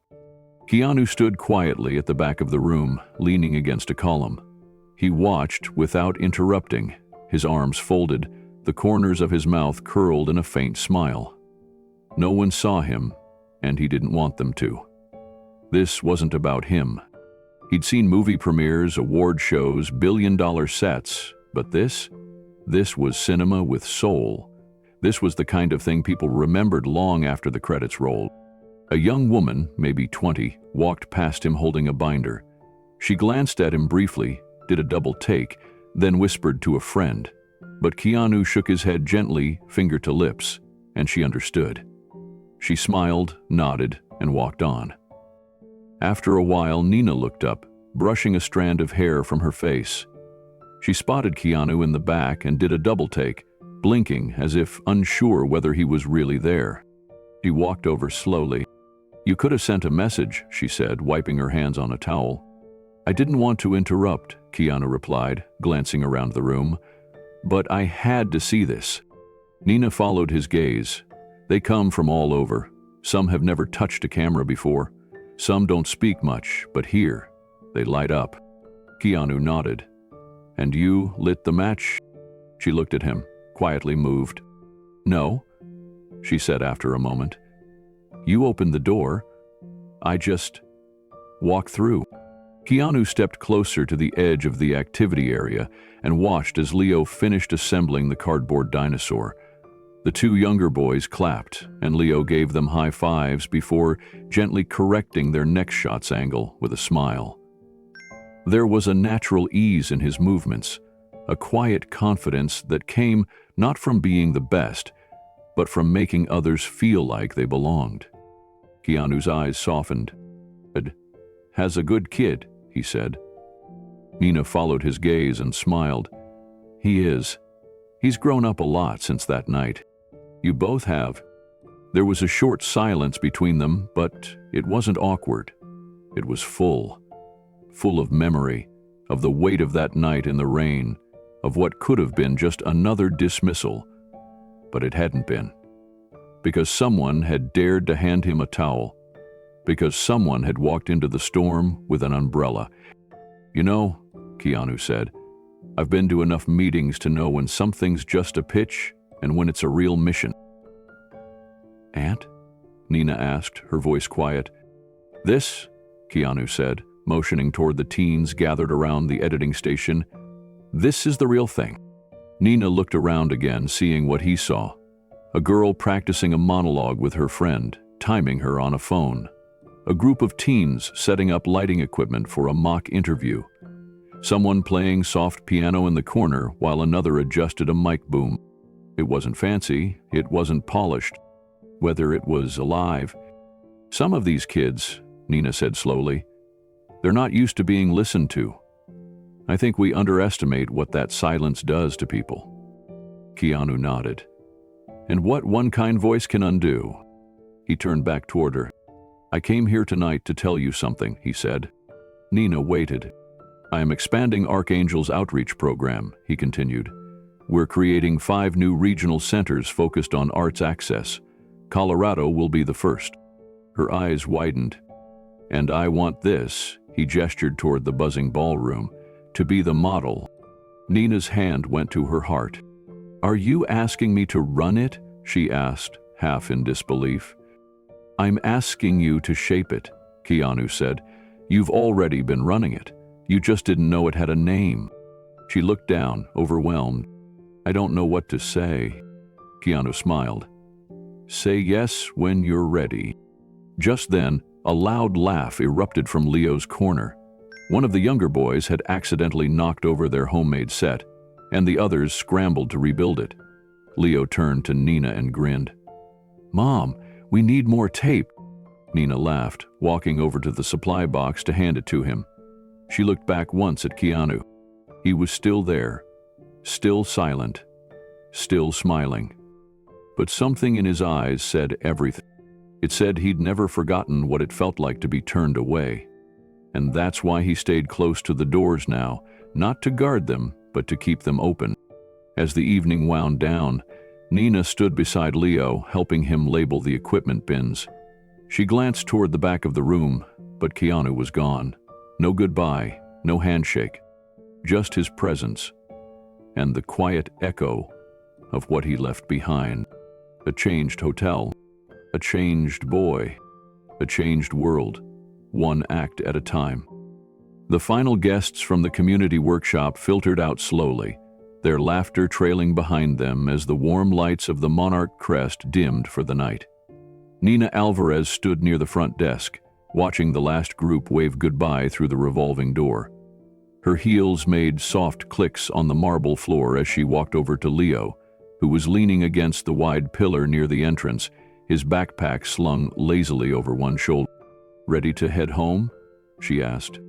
Leo looked around the now quiet lobby, his eyes tracing the gold accents along the ceiling, the polished floor, the soft lamps that flickered near the seating area. Then, he turned toward the wide glass doors. Rain tapped gently against the outside awning. He stepped closer to the threshold. "This is where he stood," Leo said softly. "That night. Right here." Nina came to stand beside him, following his gaze. "I remember," she said. He looked like he'd just walked through a hurricane. Leo nodded. And you gave him a towel. That's all it took. Nina smiled gently. Sometimes the smallest things leave the biggest cracks in the armor people build. Leo took a deep breath, then added, That night changed everything, didn't it? Appreciate it, Nina said. They stood there quietly, side by side. Just beyond the glass, the reflection of the lobby bounced faintly off the rain-soaked sidewalk. Nina's eyes drifted toward the front desk where a newly mounted gold nameplate now gleamed beneath the lobby lights. Nina Alvarez, Director of Guest Experience. She smiled to herself, not because of the title, but because of what it meant. It wasn't about the position, it was about what she now stood for: compassion, integrity, choosing presence over pretense. I never thought we'd be here, Leo said. Not like this. Nina nodded. You know what I think about most? What? That he didn't walk away angry. He didn't yell. He didn't try to prove himself. He just stayed kind. Leo looked up at her. Would you have done the same? I hope so, she replied. But I know for sure, I wouldn't be who I am now if he hadn't shown me it was possible. They walked slowly toward the main hallway, where a display board now stood in a glass case.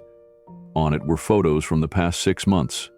Workshops, guests, smiling kids with video cameras, staff in training sessions, Keanu standing discreetly in the background of several shots, never front and center, but always present. Nina paused beside the display and ran her fingers over one of the images.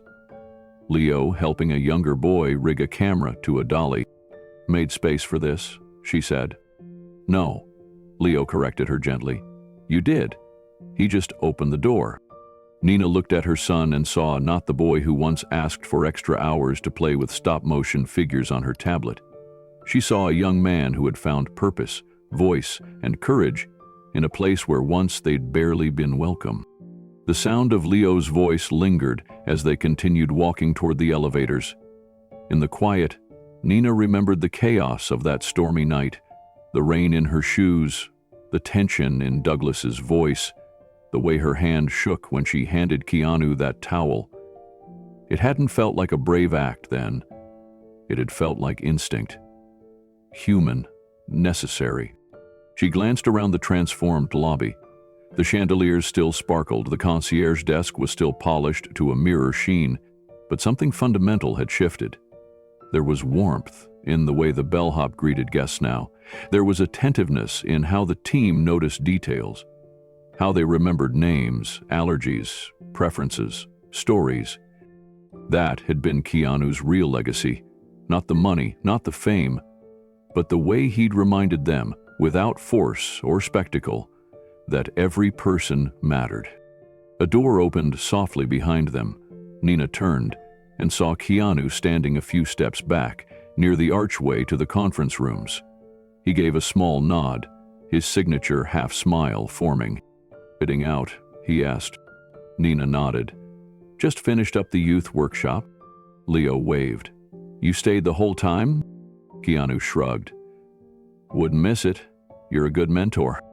Leo's ears turned red, but he smiled proudly. Keanu stepped forward and glanced around the space. This place looks different, he said. Nina tilted her head. You mean the lights? No, he said. The people. They stood there a moment longer.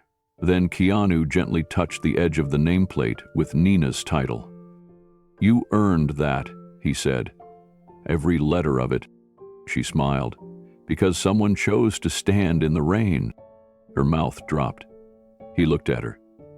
No, because someone chose not to walk away from kindness. A moment passed.